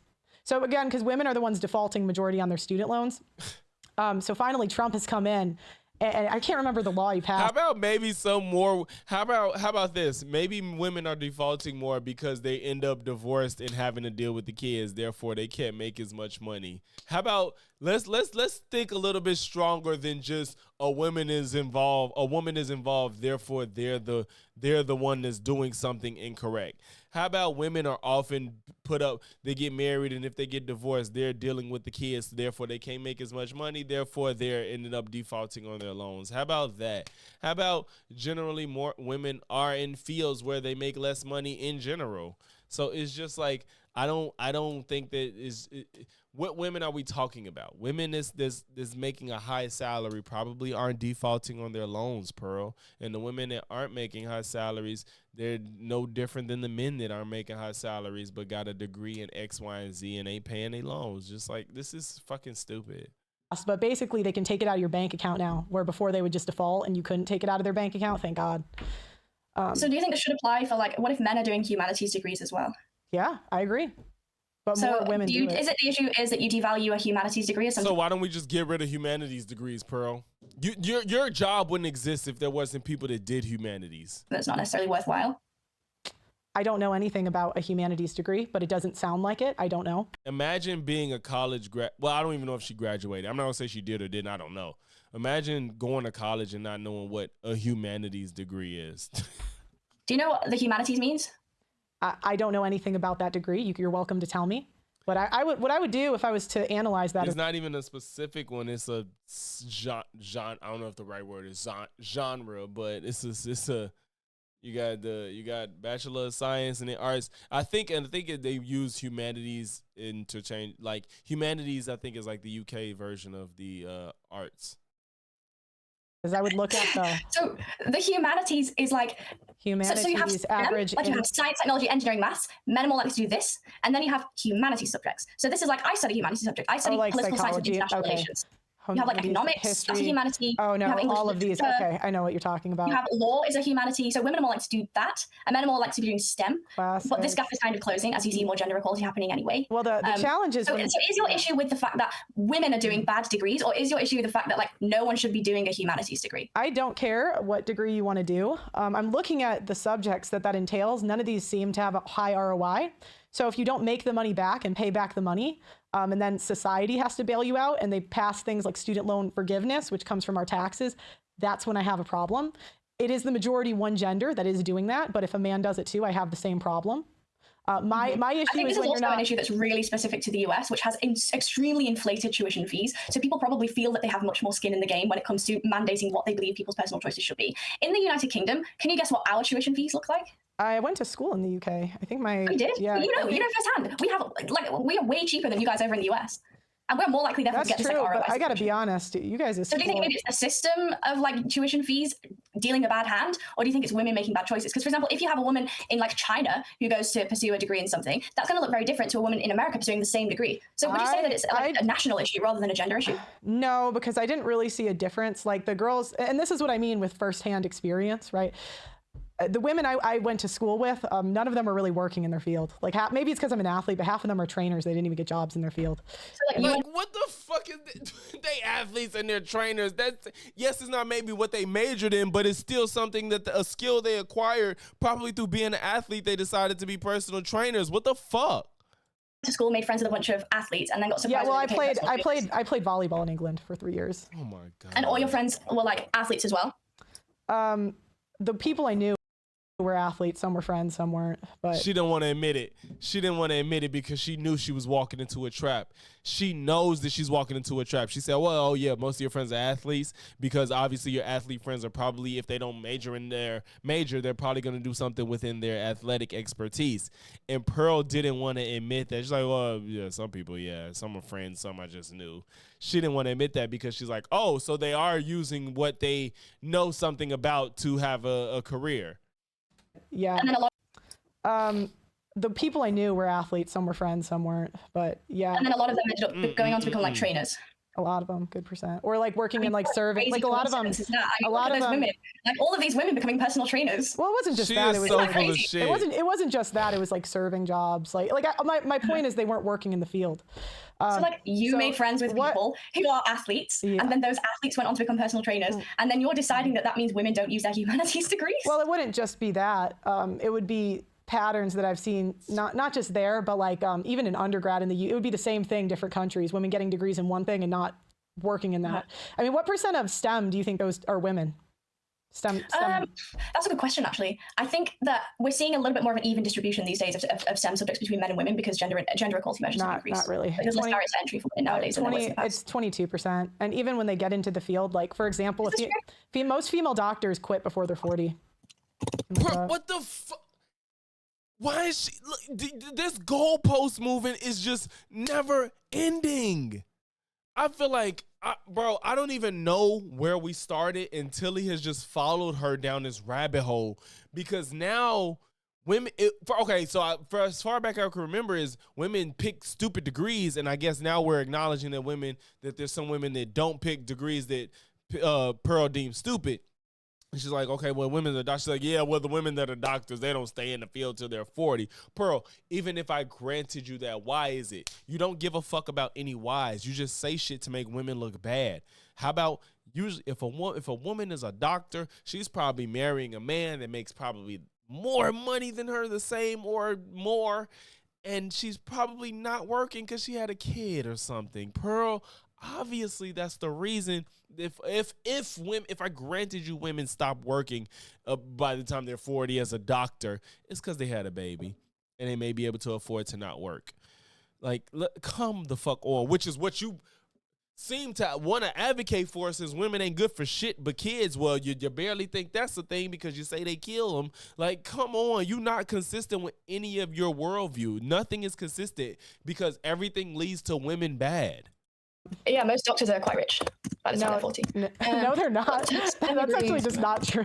In America, they have some of the highest wages in the world. No, they do have high wages, but they have to pay back. I have a friend who's doing it right now. It's going to take high wages allow them to pay. Well, Pearl's friend's doing it. Okay, so women make up 34% of the STEM workforce. It's not quite as dramatic. Yeah, the number. In terms of certain degrees, like women account for more than half in some STEM contexts. So I'm seeing here that it's like women account for quite a. Is this engineering?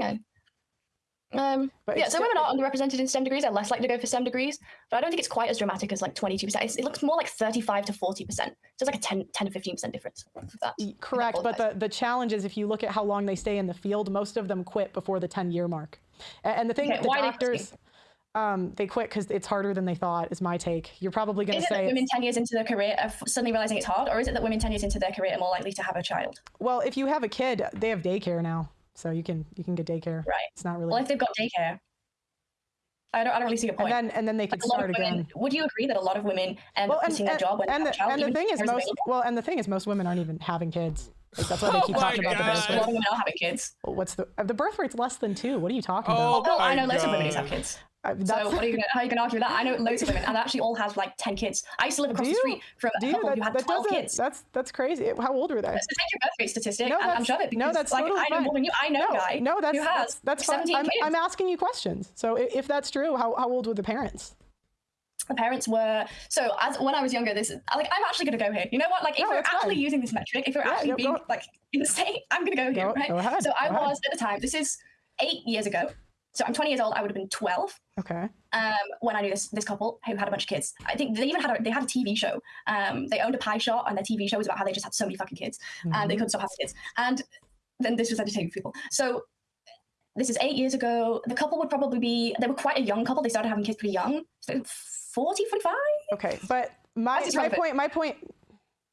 point is that actually backs up what I'm saying, because this is when you were 12, right?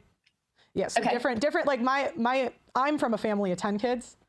Okay. So that would actually match up with what I've seen. When I was a kid, I knew a lot of people with 5, 6 kids, but nowadays, not really. Maybe all the girls. Well, I met a guy last week and he had 12 kids. So. Well, that's possible. Where at? And that's the thing. I could.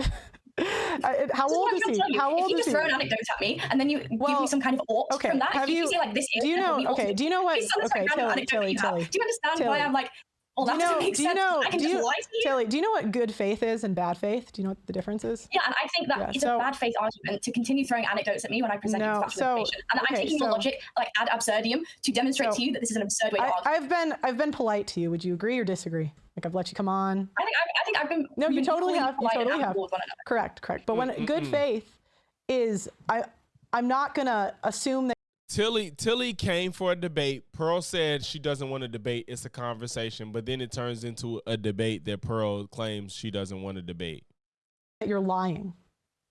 Okay. Sure. And so if you tell me, I'm not necessarily lying either about anecdotes, but that doesn't mean totally. That and if you want to keep insinuating, it's totally fine. But I'm telling you what I've seen, and I'm not going to patronize you when you tell me what you've seen.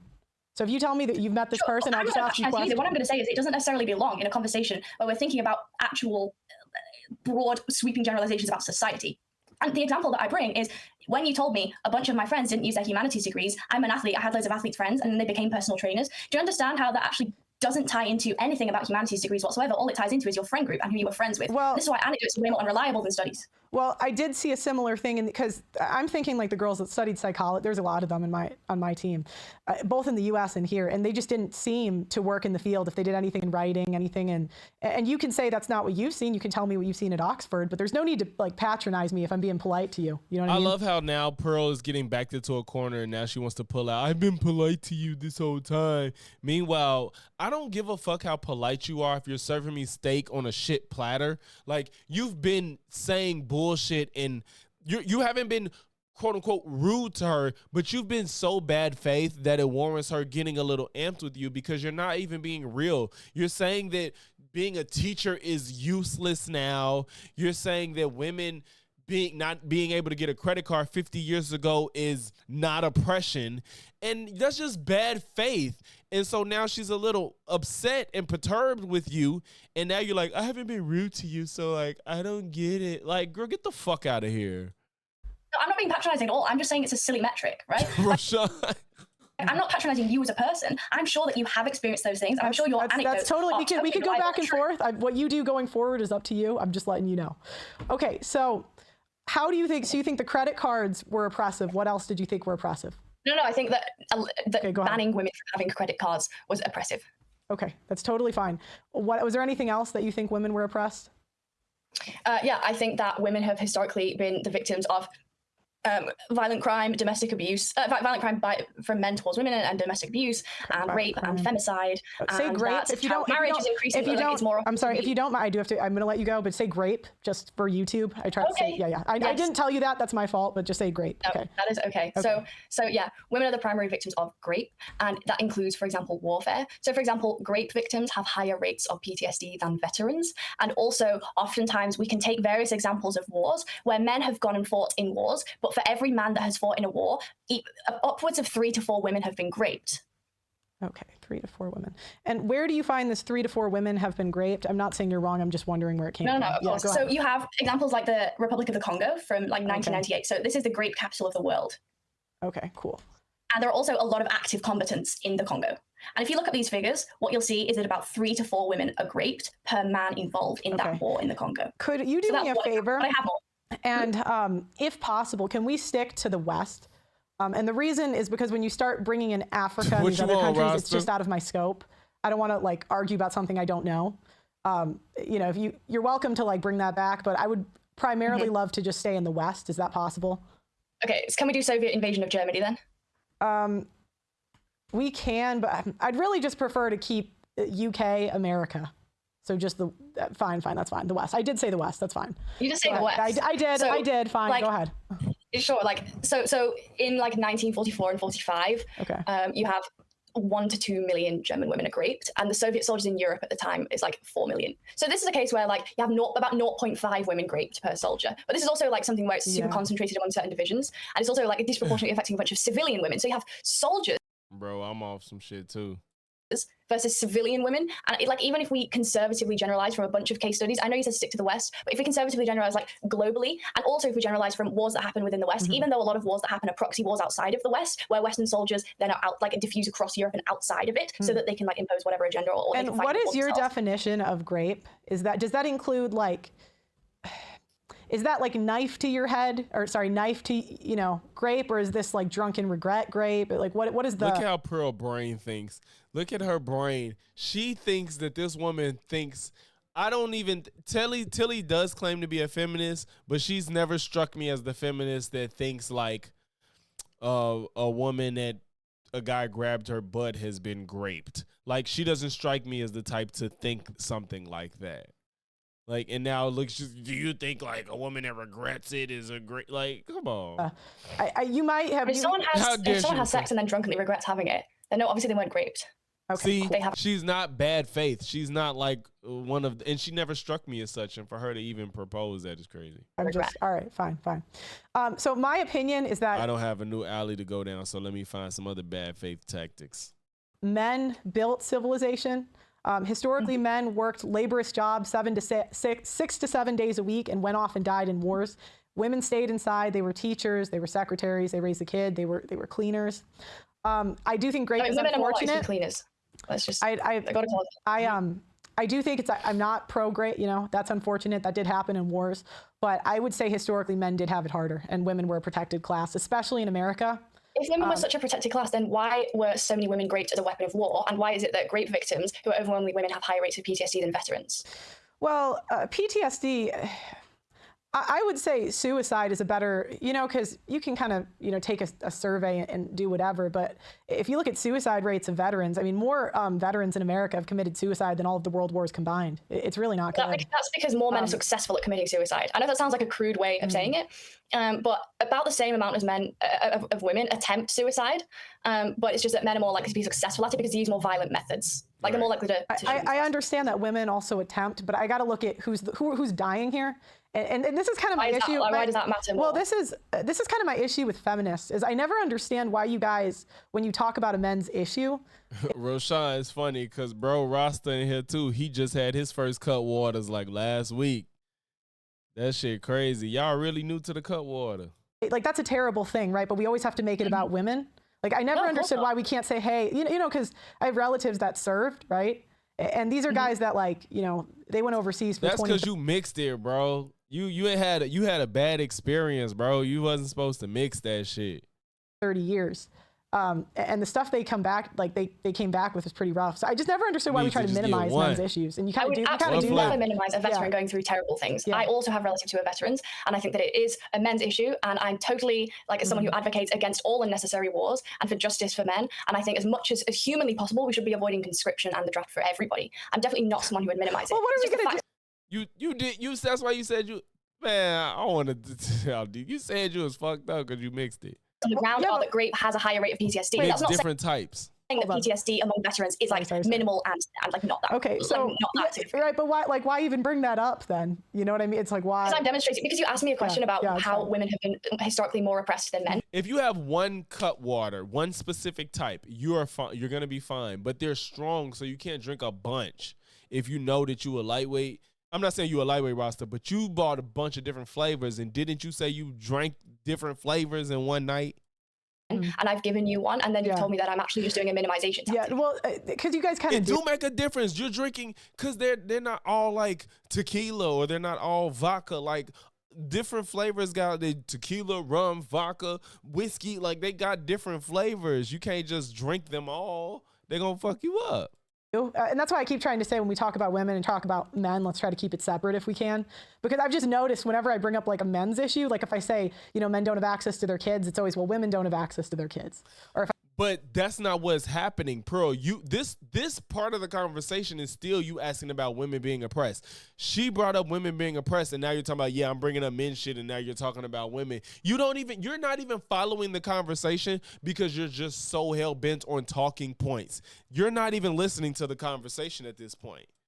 If I say, hey, men are victims of suicide, said if I gotta from follow war, rule, like, bro, in no other situation is you gonna buy you a bottle of Hennessy and then buy a bottle of Absolute and drink them both in the same night. That's just not happening.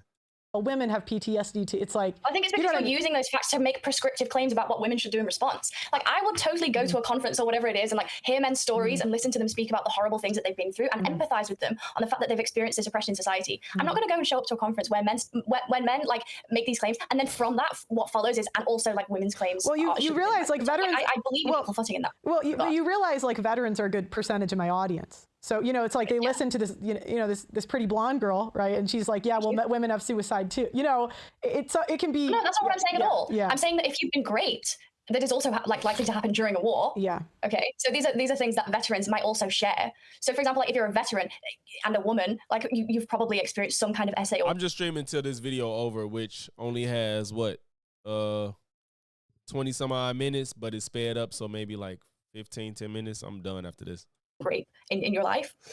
So there is that. But also it's like, I don't understand how a veteran could conclude that I'm minimizing their struggles by saying that rape victims have extremely high rates of PTSD. Yeah, well, I mean, this is kind of why men don't open up to women, because they'll say, I don't know how you could feel that way. Sorry. I think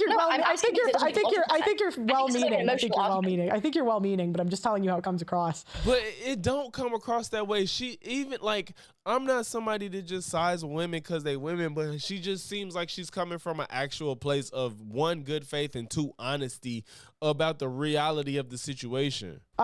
Okay, so what else was I gonna? Okay, so you think the grape? I'll give you the grape. You think the majority of women have been raped today? Do you really think that? Where did that come from? No. Oh, okay, I didn't know if you meant that today. So you don't think that? She never said that. Bluey, yeah, this is sped up, bro. Some capacity of sexual harassment. Like, if you look at this objectively. Don't they include catcalling in that? Is catcalling sexual harassment? I don't know. You tell me. You would know more than me. I don't know. Why would I know more than you, Hannah? Because you brought up sexual harassment. I thought you would know. No? So do you think that catcalling is sexual harassment? I don't, but I don't know what the definition is. So I personally. So if you don't know what sexual harassment is, how can you say that something isn't sexual harassment? Because I don't know what the official. Define it. How are we doing this? Well, I can't quote. What's the definition of anything? I can't quote you the definition of like light or microphone off the top of my head. So I don't know what the dictionary definition is. I'm just saying, personally, it wouldn't offend me. I'd just say no, thank you. Well, I'll give you the definition of sexual harassment. It's harassing someone sexually. And catcalling falls under harassing someone sexually because it's going up to someone and harassing them in a sexual context. Oh my God, it's no wonder men don't approach anymore. Because who determines the difference between like a harassment and wanted attention? You know what I mean? No, not really. Could you explain what you mean by that? Well, men used to catcall because sometimes it worked, right? Some women were into it. Yeah, I mean, sometimes I walk down the street and a man shouts, "Nice tits, come and get in my car." And I'm like, you know what? Like, I'm going to get, like, he's got a point, right? Like, catcalling is not something that works. Courting someone works. Going on a date with someone works. Telling someone that they're beautiful and you'd like to take them out works. Shouting nice tits across the street isn't, like, a foolproof way to prove that you're, like, marriageable to a woman. Yeah, but, I mean, I have, you're gonna say I know a guy, but I do know a guy, and he he approaches. He doesn't say the fact that she realizes how much she uses anecdotes and just like, yeah, you're gonna be mad at me. Yes, because your anecdotes are pointless, and the fact that you run to them every time you're cornered in something is just telling. Like that, but he'll say you're beautiful, or like that. But some women, like, even if he's trying to be respectful, they take it the wrong way. Wait, Tron, you saying Tilly retarded? And I know him. He's not, he's not trying to harass anybody, but he wants to get a date. Yeah. So. And I empathize with that. I think that men should also be a little bit sensitive to the fact that they're much physically stronger than women by a lot of different metrics. So women are more likely to be intimidated when a man approaches them, telling them that they think they're beautiful or they're very attractive, and that potentially there should be a little bit of sensitivity around that. Okay. I think if it's done politely, I would take no issue with being approached and just politely rejecting it and going on with my day and totally fine. Okay. With that. Right, cool. There's a difference between sexual aggression and just being approached and asked out, and I think there's no issue with that. And I actually would encourage more men to approach women in public. I would encourage the reverse. Like, I think that things like dating apps can be a little bit harmful to the dating scene, right? Okay. Okay. So I think that women are a protected class in society. What are you talking about? That women, genders are protected. First of all, how hypocritical is it for Pearl to say, oh no, I'm sorry. Tron, you may know this information and I could be wrong, but I think I'm not. Didn't old girl that shits on women get demonetized or kicked off of YouTube? That woman O'Shea talk about. What's her name? I haven't heard her name in so long, but you know exactly who I'm talking about. There's this woman that shits on men all the time. She's like on YouTube, and she got demonetized or kicked off. I don't remember. No, not Melanie King. Fuck, what's that woman's name? God, not Melanie King, bro. She the one that said, like, abort black babies. She said some shit like that. In YouTube, I'm not saying that. She shits on men. What the fuck is her name? Courtney G. Yes, her. That's who it was, yes. Didn't she get demonetized or kicked off of YouTube? One of the two? I don't know if she's monetized now. Because Pearl got remonetized after shitting on women. Courtney G either was kicked off or demonetized. And she shit on men. So, yes, Cynthia G.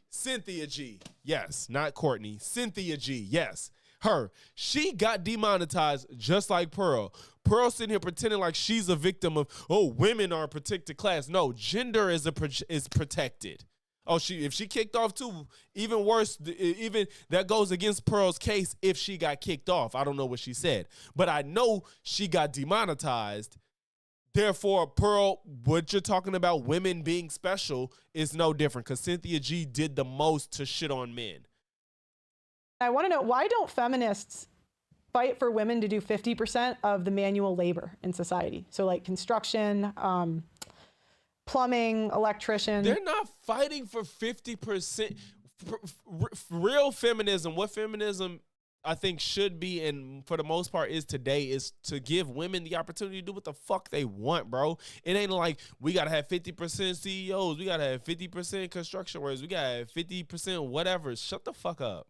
Like, why is there only talks of women not being CEOs, but there's never talks of women of women doing construction jobs, for example? I think there's two things that you can say about this. The first one is that construction is considered a less aspirational job. So most people don't dream of being a construction worker either. That's fair too. People don't wake up like, I want to be. But some kids may say that and be like, it shows a show of strength or something. But once you learn what it takes to like really do construction work, you don't be like waking up like, this is what I want to do for the rest of my life. Like, no. For men. But the second thing is, like, doing hard jobs doesn't dictate your societal value. And I think that even ultra-traditionalist people recognize that. Like, a lot of people who are super conservative and traditional will say women bring just as much value through childcare and nursing and typically female-dominated industries. And maybe even some feminists would agree with that on different grounds. Like, when it comes to social participation, society is about working as a team to achieve things. For example, like, would you say, like, oh, we should encourage, like, men over 40 to go and do construction or work at an oil rig? I think that if women want equality, that women should do 50% of the hard jobs before they complain about not getting paid the same. Men make 75% of the food supply, 80% of the world's stuff. And there's an economist. He categorized jobs. Stuff? What is world's stuff? So there's an economist, and he categorized jobs into basically jobs that if the power went, like jobs that society could survive without and jobs society couldn't. And it's like men do, hold on, actually I have the book. Do you care if I read it to you? Do you care? Is that all right? Since we're doing No, I don't care. Because he's so smart. He came on my show. Contribution to the GDP. Let me see. 1 second. Should have did this before. My bad. But it's just... Men do all the jobs where if the lights went out tomorrow, society could not function, is my point. So it's like for example, I have this job, right? But if I went away tomorrow, a lot of women would be happy. But like society would be fine, right? I'm not egotistical enough to think I'm that important. But, you know, I do interviews, and I'll interview men that do construction for 30 years, that do plumbing for 30 years, they're firemen. And these are men that we can't survive without. You know, like human resources. I love how she presents this as if it's like, this is just men, period, when men fall into the same categories that she put women in. Like, there's men that do these jobs that you consider not important, and there's women that do jobs you consider super important. What the fuck? Because we've witnessed loads of circumstances when women have survived and adapted to. That is true, Roshan. Women entering fields of mostly men, there's a higher likelihood of you being like in a super uncomfortable environment. I'm not saying it's inevitable, but when you, as a woman entering a field that's dominated by men, there's a greater chance of you dealing with harassment. Like, and I don't think it's hard to even wrap your head around that. Let Pearl tell her. She'd be like, I don't think that's true. She'll just ignore the fact that women, especially if you're attractive, like, you're more likely to be in very uncomfortable situations dealing with men. Circumstance. Okay, are you talking about like the factory jobs? Is that your point? Like they always say like World War I is that during World War II this has happened already, and society didn't crumble and collapse. Well, that was factory jobs though, so they were factories that men built. But they were also building bombs. What I hate this argument because something is what it ought to be. Like, you can't grant an ought from an is. Just because men did all of this, you were fucking keeping women oppressed so they couldn't do it. If all men died tomorrow, women would have a way to do the same shit we did. Their mental capacity is just as capable as men's. And the stuff that we don't physically do anymore, the machines can, and they can build them the same way we did before a time, whether women had a part to play or not. This is so ridiculous. Women have the capabilities. If it takes 3 men to lift a steel pipe, and it may take 4 women to do it, but it's gonna happen. Like, whatever happens, we're generally taller. Maybe just women would make shit a little bit shorter. It's just like, it don't matter. It's like this whole idea that women can't do what men did is ridiculous, because if they had to, they fucking will. And they were doing construction and they were doing difficult jobs. If you think about it, if so many men, what percent of the workforce was women during that time? Was it the majority? What I would say is that if was men it the between the ages of 18 majority? and 39, Wait. During that time, was it the majority? I just need this answer from you. Was it the majority? I don't know if it was a majority, but what I am saying is you told me that if tons of men leave the harder jobs, then society would collapse. During World War II, tons of men, even if it's not the majority, but loads of them between the ages of 18 and 39, went overseas to fight in wars, and society didn't collapse. Even if you're going to tell me, oh, actually it was a small amount of women who entered the workforce, what they proved was that small amount of women was capable, and also that society didn't collapse. So my point stands. No, but what percent of factory workers were women at the time? What percent? Do you see how, like, even if you give me some statistic, that still doesn't matter? So if I said, if I said 5%, that wouldn't change. You wouldn't think, okay, maybe they weren't as important as we thought. Not really, because I've already explained to you why. Okay, but it was only 25% of women doing those jobs. Your hypothetical was 5, but the real number is 25, and you think 25% isn't significant? What? So 1 in 4 people. That means that about 1 in 4 men had left and gone to fight wars overseas. If 1 in 4 men did that and society was fine, then does that not prove my point exactly? Not at all. Not at all. Yes, it does.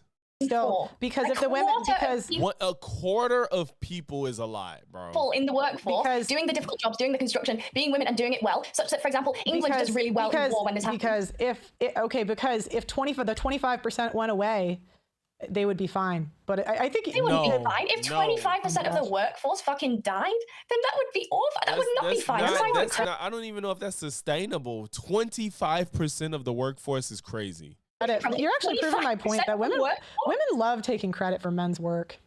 I'm not taking. This is a non sequitur if I've ever seen one. What are you talking about? You just proved my point. Women like taking credit for men's work. What? Taking credit for any man's work. I wasn't there in World War II. Yeah, I just said men are dying in battle and running the factories, and you said, but the women did 25% of the factory work. You told me. That's not taking credit for men's work. She said if you got rid of 25% of workers, that would be detrimental to society. That's not saying women are taking credit for men's work. If you take away 25% of a workforce, that's going to do a lot of damage. Women did 25% of the factory work. I mean, I agreed. Men are like dying. And you're like, well, the women survived without the men. What the fuck? Because you told me that women. She just fucking, this is women can't survive without men, and I told you women can't. But I'm saying, like, if tomorrow men's jobs disappeared, like, we would be screwed as women. We could not. Women will figure it out. Operate. Well, imagine if the only people we had left in society were guys who worked the oil rigs. Oh, thank God. We'd be a little bit screwed as well if we didn't have teachers, educators, nurses, midwives, and lawyers. Oh my God, that would be amazing. There'd be no nagging. Oh my God, I dream about a world like that. You'd have like an abundance of fucking oil. The sarcasm is so fucking weird. Yeah, that sounds good. That sounds good. Oil prices have been mad. Yeah, you have an abundance of oil, so your oil price goes down. Okay, so you think misogyny? I'll give her a little credit. She lost weight. I'll give her some credit. They're dying. She's got no more midwives. Okay, do you mind if I take a break to read super chats? Is that all right with you? I don't mind at all. I told them I'm gonna just take a break from this conversation. I don't think I could finish it. Like, I mean, you guys, I'm sorry. If you want to finish it, it's on Pearl's page, but it's also on Tilly's page. It's just that I watched it on Pearl's, but Tilly is the one who has this conversation too, but it's not as good a video quality. This is Tilly's page if you guys want to support her. What the fuck? Really? Yo, my shit been doing that today, and I don't know why.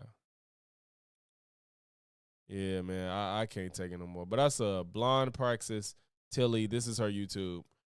If y'all want to support her, this is her YouTube right here. Tilly Blonde Praxis. Sorry. But yeah, man. Yeah, I think we got the gist of the level of stupidity Pearl is willing to go to save face. I just had to get into on this because I had time today. I got off work early. This is my work day for those that don't know, and I got off early. So I was like, fuck it. I'm finna cover this because I saw that clip. I was like, what the fuck is going on, bro? But regardless, I appreciate each and every one of y'all because a lot of y'all was here from the beginning of it. Chris, Bunny, Roshan, Watts, Tron, Rasta. I saw who was that? I saw a new Sanzu. I never seen you in here before. I appreciate you for commenting. Did I miss anybody else? Sandra came through. I appreciate D Nice. Everybody. Chris, I think I said your name, but yeah, if I didn't, I'm gonna say it again. But yeah, man. I appreciate y'all on this impromptu stream. I usually don't stream on Sunday evenings, but I did today. Got to work tomorrow. Don't get Labor Day off. Hope y'all enjoy y'all Labor Day, man. But until next time, y'all, made this point stream. Make sure to leave a like, comment, sub. If not one, then all three. And I'm going to catch y'all in the next one. Peace.